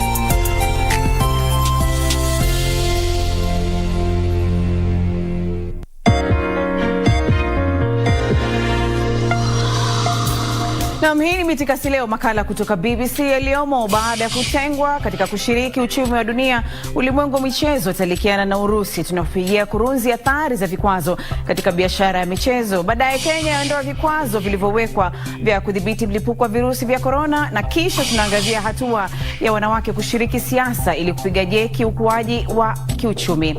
Moja kwa moja kutoka Nairobi, Kenya, twende kazi.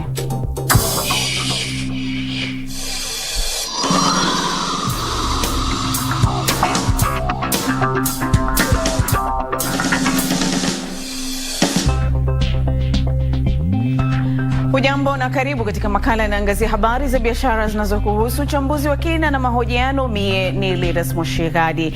Hebu tuzungumze kuhusu michezo na jinsi vita kati ya Urusi na Ukraine vinavyoendelea kuathiri pakubwa sekta ya spoti duniani. Mstakabali wa mabingwa wa Europa Chelsea haujulikani baada ya vikwazo kuwekewa miliki wa Urusi Roman Abramovich siku ya Alhamisi.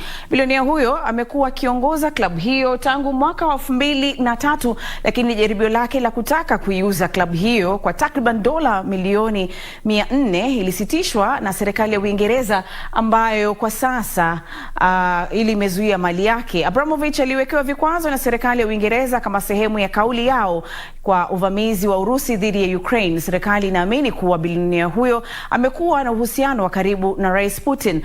Nikimnukuu waziri wa utamaduni wa Uingereza Nadine Dorries aliambia BBC Sporti kwamba Abramovich ana uhusiano na Putin ambaye anaendeleza mashambulizi ya kinyama na mabaya dhidi ya watu wa Ukraine. Lakini sio Chelsea pekee ambayo